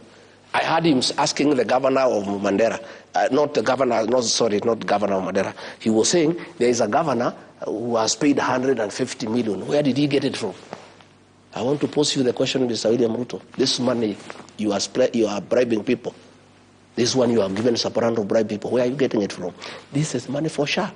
Now Aden Duale is telling us, and abusing journalists, Yvonne, that we have shut down the hospitals. How do you shut down hospitals that do not exist? Please, these people, the impunity, the kind of contempt they have for the people of Kenya. A minister telling the people of Kenya they have discovered that money is being paid to non-existent hospitals, ghost hospitals. And his reply is that, no, we have shut down those hospitals. Where is the money? What measures has he announced today?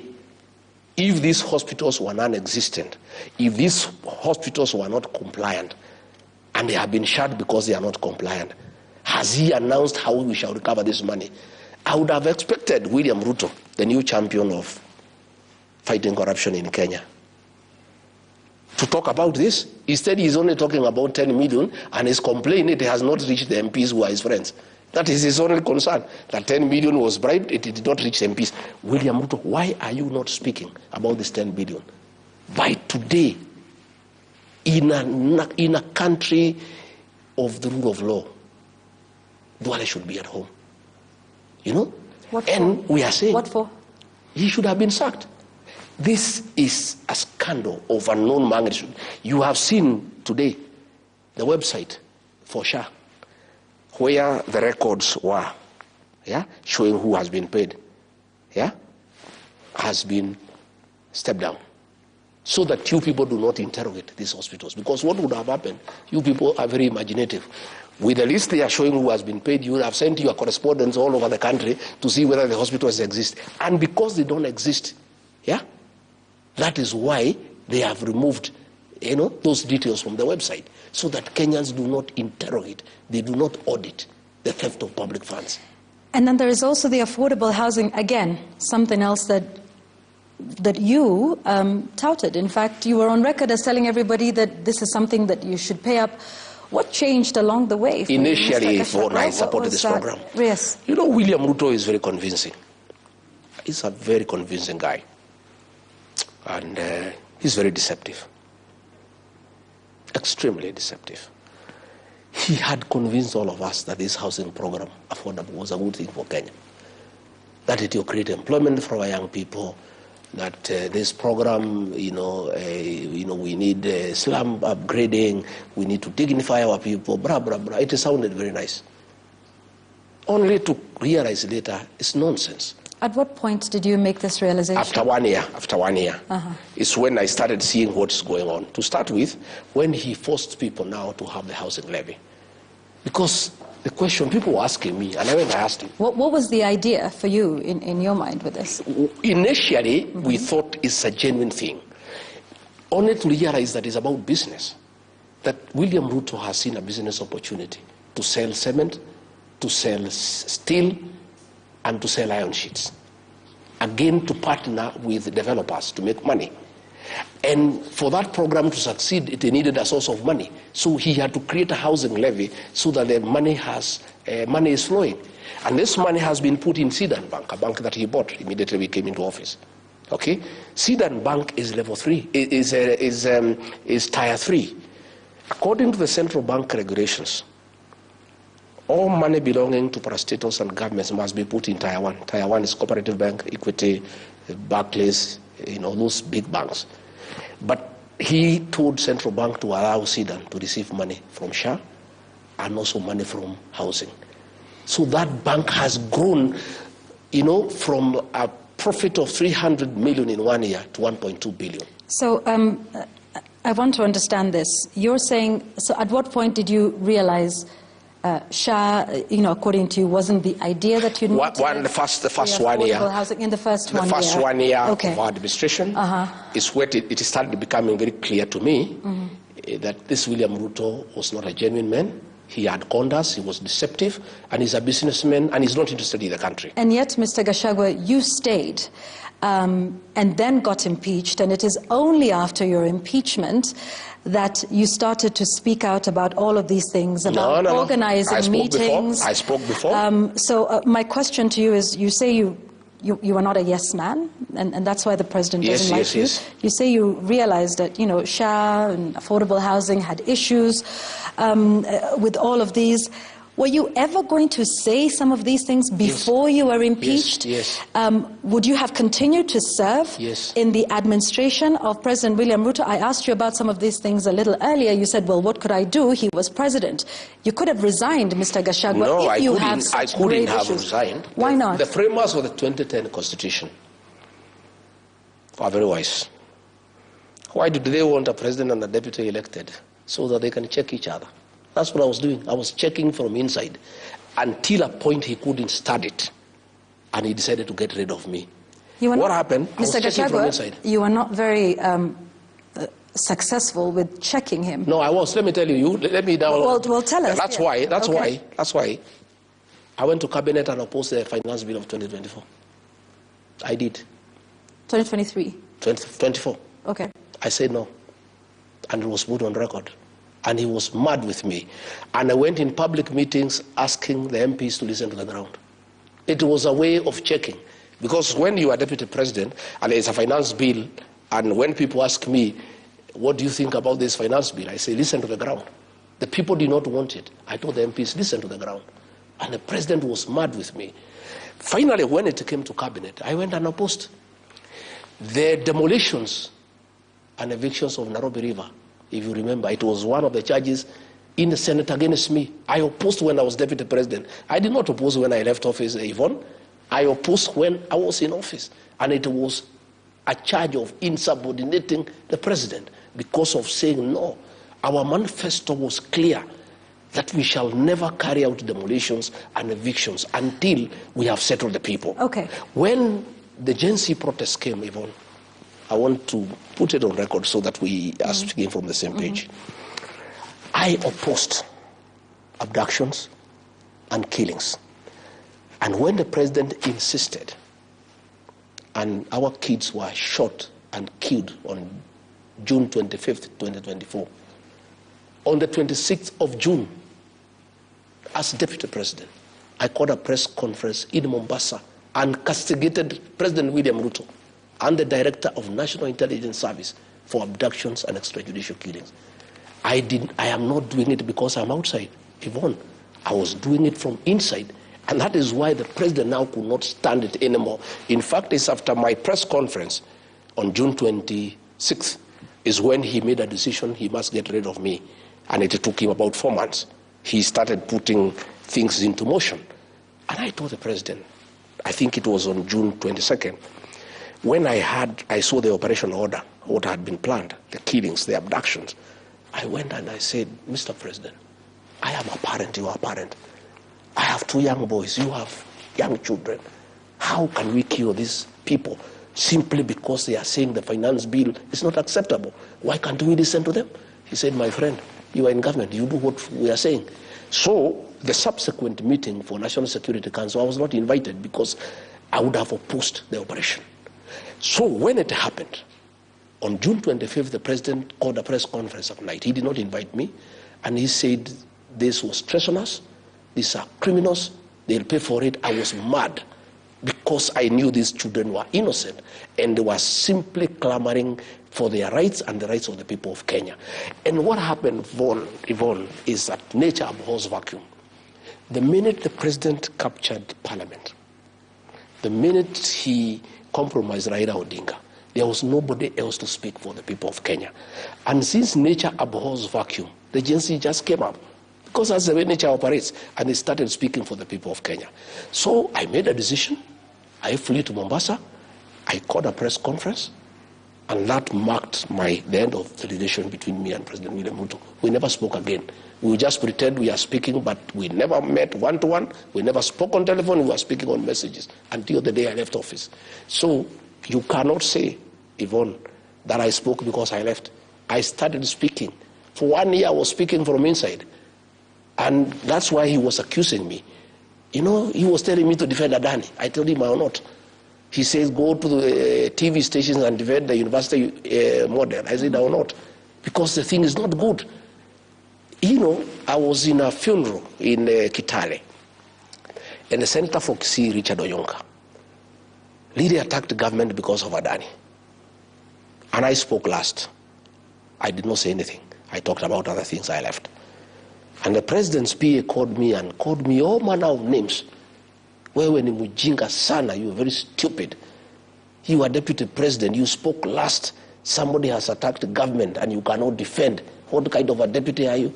I said, my friend, tell the president to call me and tell him I cannot defend corruption. Adani is corruption, I will not defend. Then he said, utatuona. The rest is history. Yvonne, I am a credible man, I'm a man of honor. And I was prepared to face the consequences of standing with what is right and what is true. I want us to speak about those protests for a moment and the state of rule of law and order in the country. Since those protests, there have been the abductions, there have been the killings, and there's also now an attempt at charging some of those who are involved in the protests using terror charges in the terror charge sheet. What are your thoughts as to where we are now, the state of the nation now, following the protests, in terms of, the state of the rule of law? There's been talk and questions of having dialogue at this point. What is your thought on the state of rule of law following, everything we've seen with the protests in the country, and what the way forward or the way out of that impasse looks like? Yvonne, I saw the president gazetting Katiba Day, and I was flabbergasted as to how foolish William Ruto think the people of Kenya are. Katiba Day, he has violated the constitution from the first chapter to the last one. Freedoms in the Bill of Rights have been taken away from the people of Kenya. These young people who were abducted, they were within their constitutional right to question government. Yet, and I have said many times, when the Gen Z started becoming very vocal, the president authorized the formation of a killer squad of 101 officers from the administration police who were seconded to the National Intelligence Service and given very high-skilled training in abductions, killings, and cover-up. And that is a squad that has caused havoc in this country. And it works under the National Intelligence Service. It was authorized by William Ruto. That is a squad that is responsible for gross violation of human rights. And what is sad, Yvonne, and this matter was raised with me in America, and I heard Akina Wetangula saying I went to talk bad about my country. I never talked bad about my country. I love my country. Kenya is a great country, and I told the people in America as much. But we have poor leadership. We have bad leaders. What is shocking, Yvonne, is after all this, a president who is elected by the people, a country with a constitution, a country that has a very strong Bill of Rights, can publicly issue orders for people to be shot in the leg and then taken to the hospital on their way to jail. It's a level of impunity. And I'm very happy that in the bill in the Senate in America, that issue has been raised. abductions and extrajudicial killings. Yeah? So what is happening again when we had the last protest and Sabasaba? The state took over the protest and sent criminal goons to beat people, burn and touch property, and stage manage attack of police stations and courts. It was done by police. And then arrested innocent young people and charged them with terrorism. You know, that court in Kahawa is a specialized court to deal with terrorism, a very serious crime that needs to protect our territorial integrity and make sure that the country is safe. But to make sure that these young people are intimidated and they have no voice and they will never again hold the government to account, they are charged with the terrorism. So as we speak, we are at the lowest in terms of violation of human rights, and that's where the Americans are having a great problem with us. And we have never reached where we are, and the situation is coming from bad to us, and it is laughable that the president, ahead of his address to the United Nations, he's going there to the United Nations General Assembly. He's trying to appease the international community because there is a lot of concern about extrajudicial killings and abductions. He's trying to hoodwink the international community by ordering Professor Mutua to set up a team to compensate victims of extrajudicial killings and abductions. That team has been formally constituted today. What do you think of the role of that, compensating victims of protests I think and dating as far back? I think it is good. I think we accept it's good to compensate people. But that should be the tail end. Yeah? We welcome compensation. But let's be decent. Let's not try to hoodwink the international community. Before you compensate victims, you must first accept that there were extrajudicial killings. The president should call a press conference and say, hey, my fellow Kenyans, I accept that there were extrajudicial killings and abductions, and this is wrong, and I apologize to the people of Kenya, and I say pole to the families and the people of Kenya. Number two, I have ordered the disbandment of the killer squad of 101 officers who have been abducting young children and killing Kenyans. Number three, I give an undertaking to the people of Kenya that under my presidency, never again shall we have abductions and extrajudicial killings. Number four, all those officers responsible for killing our young people and abducting them will be prosecuted.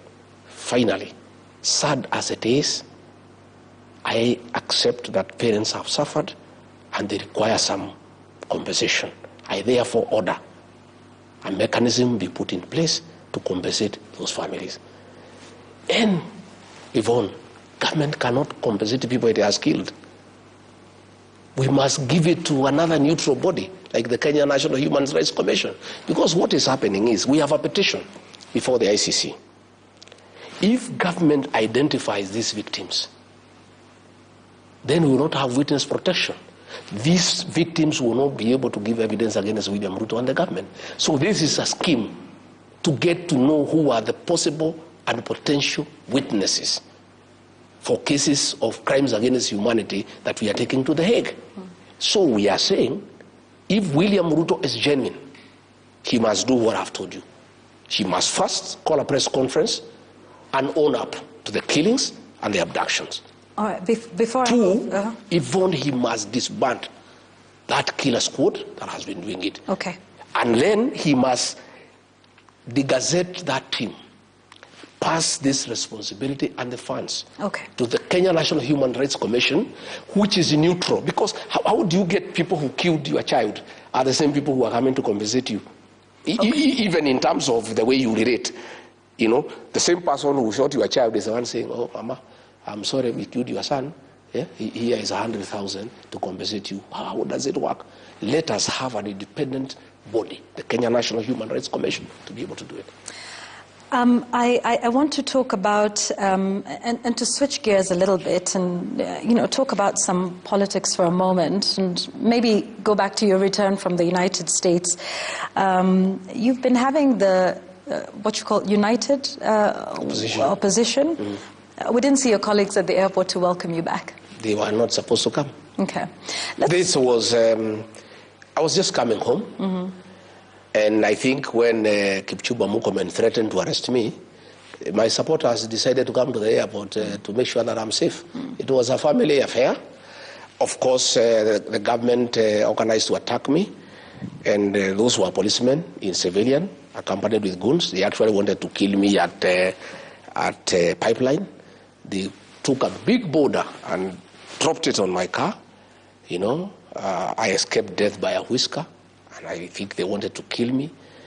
And what Murkomen should know, that if he had killed me, there will be no country. There will be a civil war. And I don't know whether they know what they are playing around with. This country, where it has reached, people should not have such jokes. Those are jokes that are not good. We have a country. We have a country, Yvonne. And myself, what I did, we were supposed to go through Jogoo Road all the way and greet people in Kamukunji. Yes. Me, I'm a very responsible leader. When I assessed the situation, and I realized that a lot of force had been mobilized, policemen in civilians with guns, accompanied by goons with knives and pangas and rocks, and a civilian aircraft with policemen was hovering in the air and coordinating with the civilian officers on the ground, giving them our movement. Like I wanted to pass through express highway. The police blocked me so that I go to where the trap had been set. When I analyzed the situation, I said, let's cancel going to Jogoo, because I don't want people to die in my name. Mm. I don't want women to be hurt. Even journalists, your colleagues, ask them, you were with them there, they were beaten, their cameras were taken, the money was taken from them. They were threatened with the knives. A lot of violence was meted against us, And it is a threat, by the way. Even I heard the minister say, no, we were not aware of their movement. Yet he was saying 2 days before, we have credible intelligence, there will be violence. Of course, he had credible intelligence, there will be violence because they are the ones who are organizing the violence. He was predicting the same violence that he is organizing. So what I'm saying is, when I was away, they were trying to say when Rigiji is out of the country is peaceful. But my team went to Murang'a. They were attacked by police with guns and goons. Again, they went to Gilgil. They were attacked by police and gangs. They went to Subukia. The violence that we have seen against DCP and myself is being carried out by the state. And I must say today, because it's important, I cannot report William Ruto to the police because they are under him. I cannot report the police to themselves. I cannot report Murkomen to the DCI because he is under him. So in the situation that I face with my members, I can only report them to the people of Kenya. Sometimes I hear Ruto saying, oh, go and write a statement. We write a statement to who? How can you go to report William Ruto to the police? How can you go to report Kipchumba Murkomen to the police? You can only, what I can do in my position is just tell the people of Kenya what is happening. The National Police Service is independent? It's not independent because how can it be independent when Murkomen is telling them shoot to kill? When William Ruto is saying shoot in the leg? They are just pretending that they are independent. They are not. That guy called Douglas Kaja, he is from my home. And I told him the other day, you are a potential customer of ICC. Remember what happened to General Ali. William Ruto and Kipchumba Murkomen will use you. What is happening? I told him, Kaja, he's from my village. One of these days, you'll be in ICC. I want to tell these county commanders in Nairobi and elsewhere that we have set up a team to document all these violent activities. We have, like now what happened in Nairobi, we have documented it. The county commander, Nairobi, the sub-county commander, Embakasi, when we form government, they'll have to answer. Because why are they allowing police and goons to attack people? The county commander Muranga, the sub-county commander Kegumo, the sub-county commander Gilgil, Subukia, we are documenting all these excesses. When this administration goes, and it will go, I want to assure you, there's a new administration, you will be held to account. So, and what happened in Central Police Station is a living example and testimony. The DIG Langat told people to torture Albert Ojwang. DIG has been absolved from blame. He's going back to work this week. The OCS, Central Police Station, the sergeant on duty, the corporal on duty are facing murder charges.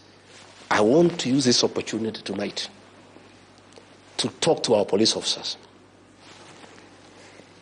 I want to talk to you as a father, as a leader in this country. Please stop being misused by William Ruto and Mukomen to do unlawful things because you'll answer. I want to ask our policemen to always be guided by 4 documents in the pursuit, in the course of their duty. The Constitution of Kenya 2010, the Penal Code Chapter 6.3, the Criminal Procedure Code Cap 7.5, and the Evidence Act Cap 8.0. With those 4 documents, you can hold your ground. And even if your senior tells you to do something that is not covered by those 4 documents, you can stand your ground. Okay. But I want to say, if the government has decided to stop the one-term movement, they want to assassinate Rigathi Gachagua by using police in civilians and then blame it on goons, because I can see the pattern. What they have done, Yvonne, if you allow me, I've been attacked now 7 times. In November 2024, I was attacked by goons covered by police in Limuru. Up to today, nobody has ever been arrested. On 28th December, I was attacked by a police officer in Shamata. Nobody has ever been arrested. On 6th April, I was attacked by goons and police in the Mweki, inside a PCA church. Nobody has ever been arrested. You know? Another day, I was attacked somewhere else. Now, I was attacked at the airport. What I can see, I was analyzing here with security experts yesterday, is that the government want to set up a trend where that Rigathi Gachagua is always attacked by goons, so that one day, police in civilian can shoot him dead, and then say it's the goons, and then order an investigation to arrest the goons when he is dead. What I want to tell them is, and I want to be very cautious, I want to say, it's important I say, because I have seen the trend of what is happening. I want to tell William Ruto and Kipchumba Murkomen, please, don't ban this country. This is our country, we have no other. Okay. Let us be careful. Don't do stupid things. Okay. Yeah? Thinking that you are stopping the one-term movement, yeah? And create some more in this country. Please All right. don't. We will also talk about that one-term movement in a moment. But, you know, there was something you said a little earlier, that when we form government, you were giving a message to the police. Let's talk about that now in the United Kenya opposition. Some of your Mr. Gachagua, can you confirm to us tonight if this is something that you are doing? Are you interested in running for President of the Republic of Kenya? What a question, Yvonne. Am I interested? Why not? I am a candidate to be President of the Republic of Kenya. I am qualified. I have support. I am looking for more support. And I'll be on the ballot as a candidate for president. Let's talk about you being on the ballot. How will that happen with your impeachment? What do you mean? William Ruto, Uhuru Kenyatta had charges against him, crimes against humanity. In The Hague, he was elected as president. They were not convicted. They were facing charges at the ICC. Nobody has been convicted. Do you think that's a fair comparison? The charges they were facing at the ICC. What the Constitution of Kenya says, what the Constitution of Kenya says. What I just want to tell you what it is. Yeah, for a moment. Can I ask the question? Okay. Okay.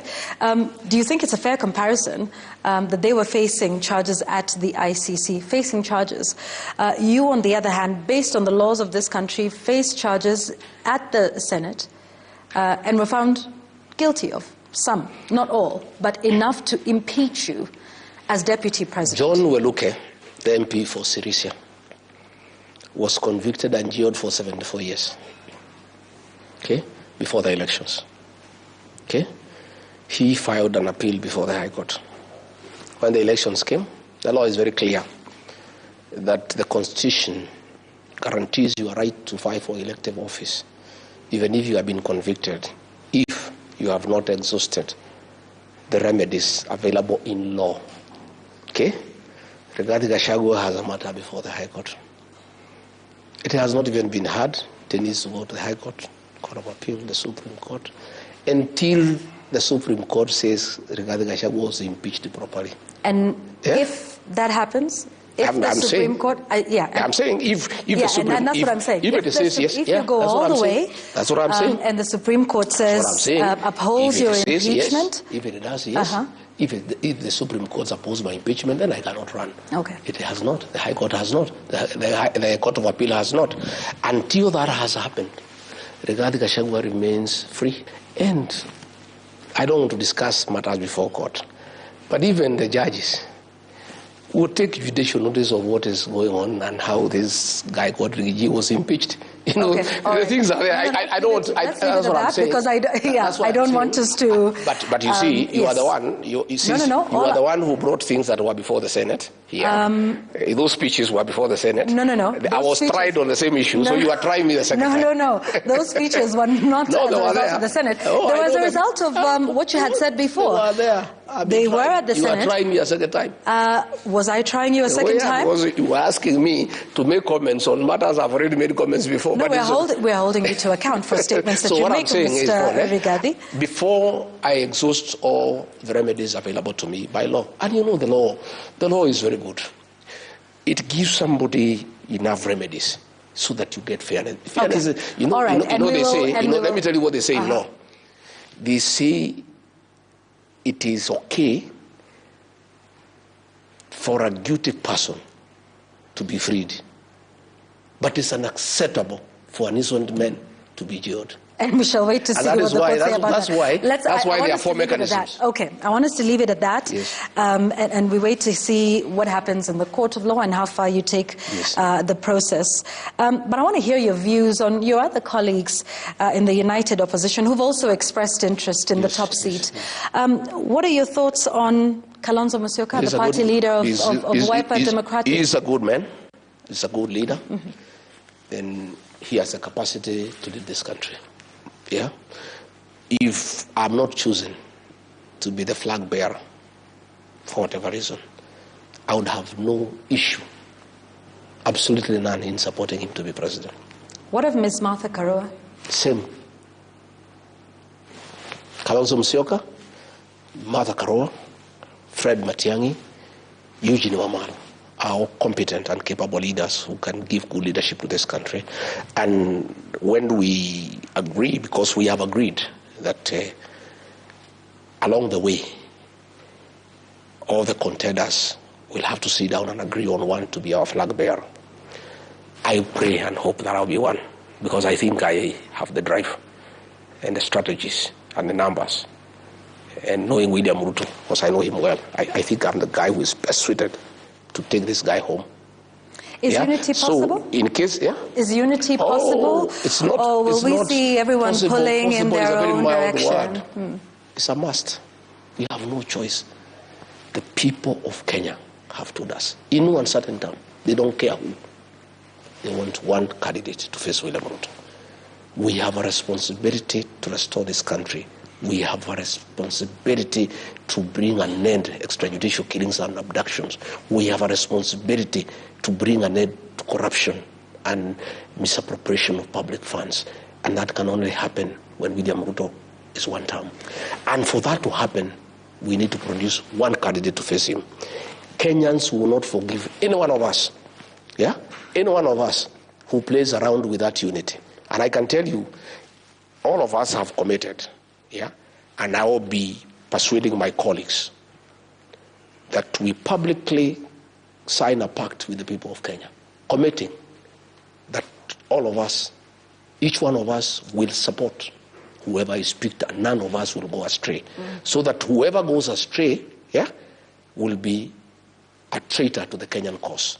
So there will be unity, there will be one candidate, and I believe and I trust that candidate is the man seated opposite you tonight. Let's talk about that election that would, the general election in 2027. We now have a fully constituted Independent Electoral Boundaries Commission.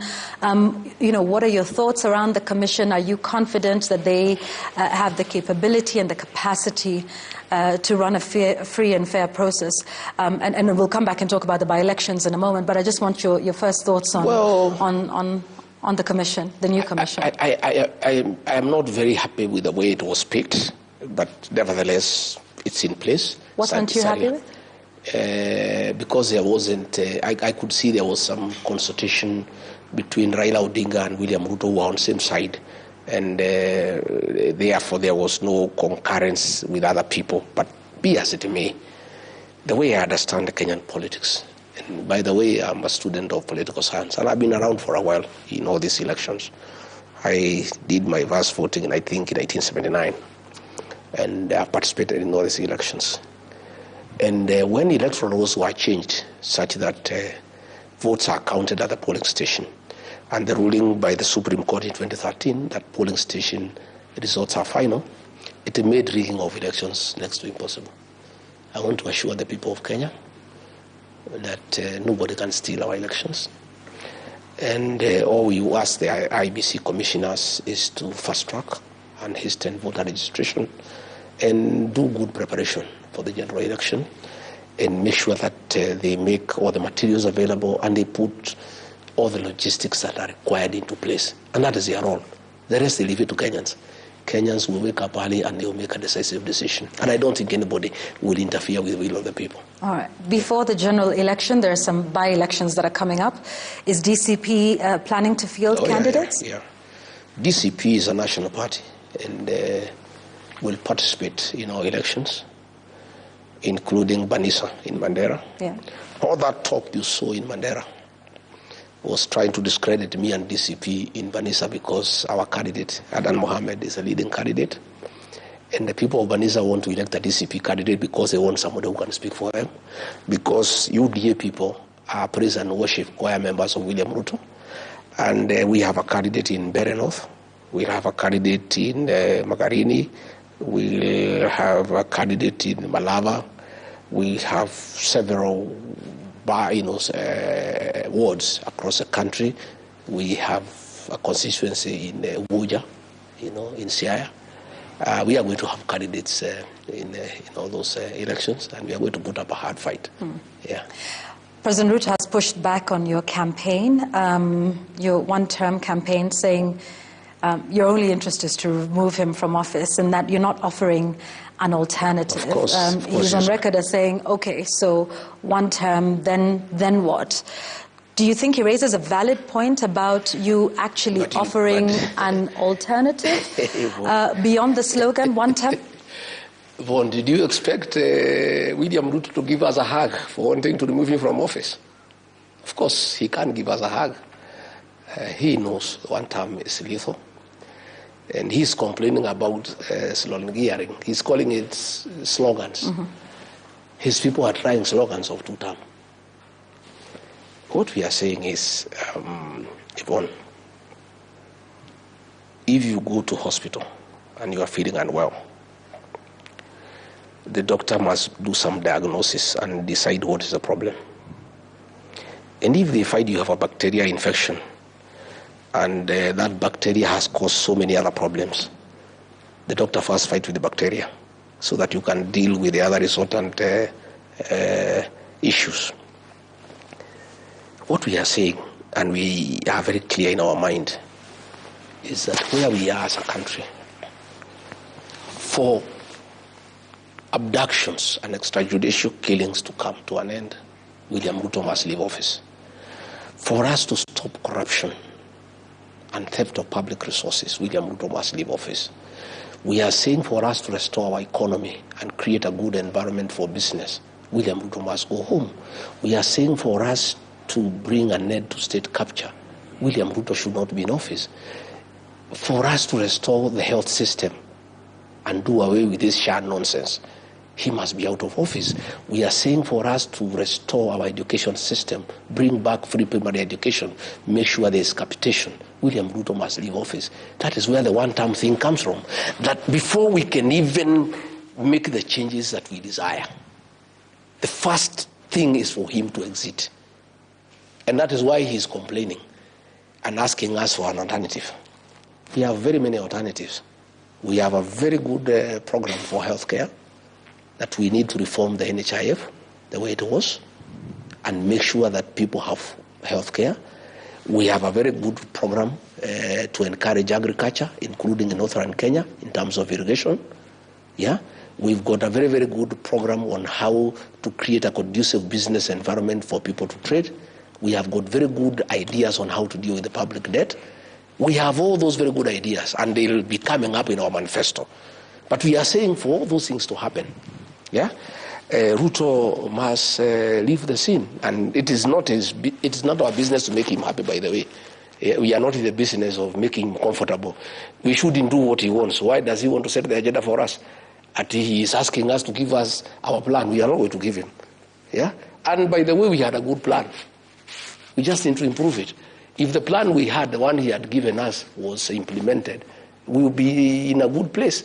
There are very many good plans, but they require implementation. But it's not for him to set agenda for us. It's not him to tell us what is our plan. It is not him to tell us what is our agenda. He has his agenda of stealing public funds. He has agenda of abducting children and killing them. Let him continue with what he's doing, as we have our own plan, and we'll implement it at the right time.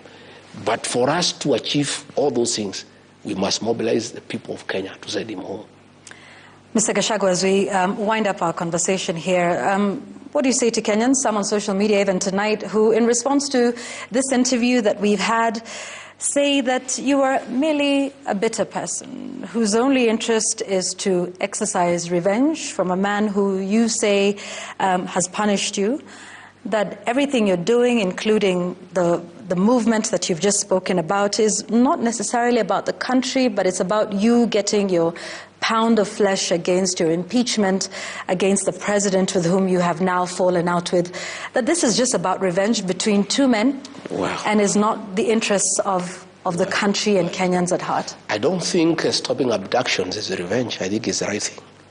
I don't think saying there should be no extrajudicial killings is revenge.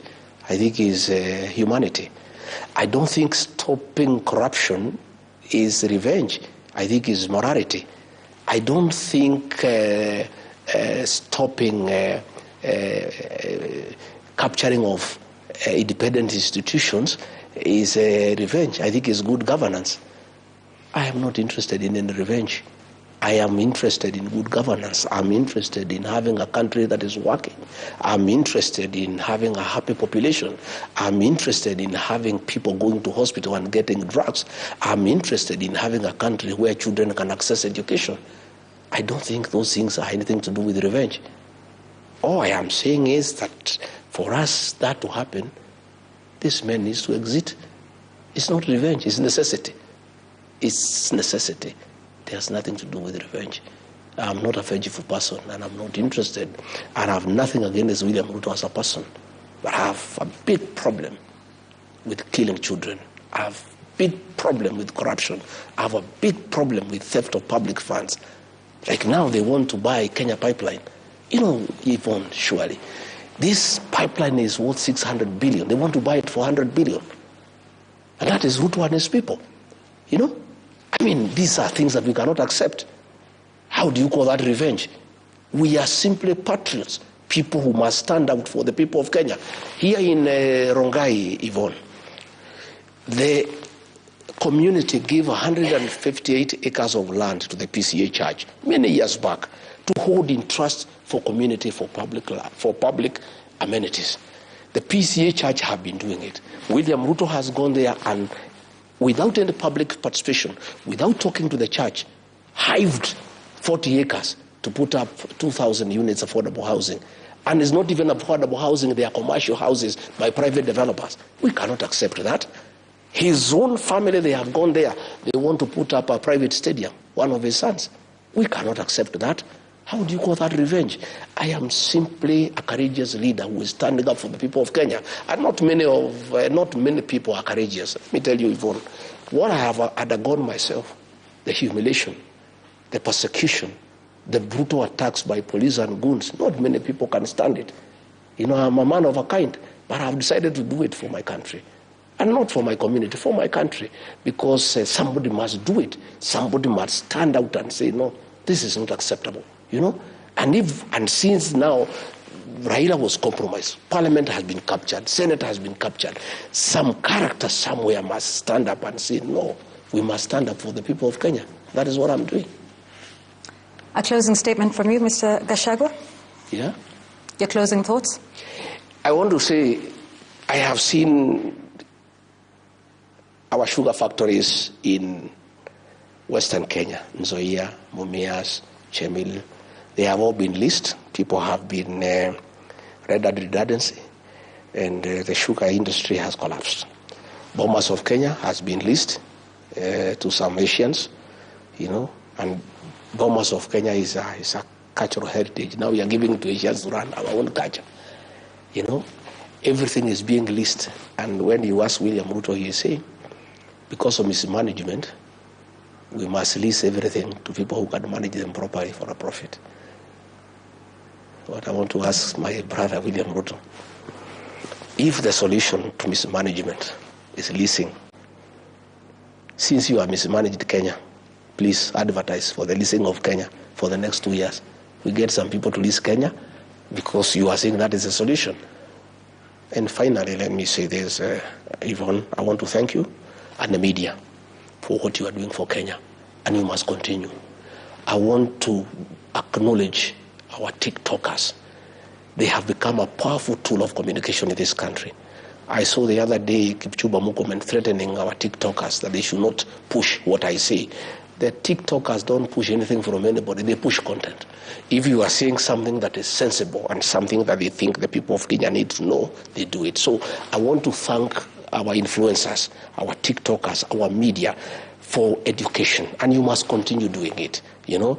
And I want, like now, please find out, I am told the Kenya School of Government, yeah, they also want to listen to some people from Dutch to do some housing. That's a very important institution for our governance. So all these things, the media must stay on top of things. You must be patriotic and you must go out of your way to call out this government, because with a kind of impunity, unless the media brings out these things, both the normal media, the mainstream media, and the social media and the influencers, and working together with leaders like ourselves, I think we'll liberate our country, because we have a duty to preserve our country, because we have no other country than this one. Thank you very much, Mr. Rigathi Gachagua, for speaking with us on The Explainer tonight, for your time and your insights. We thank you. Let's take a short break here on The Explainer. We're back with the day's sports news.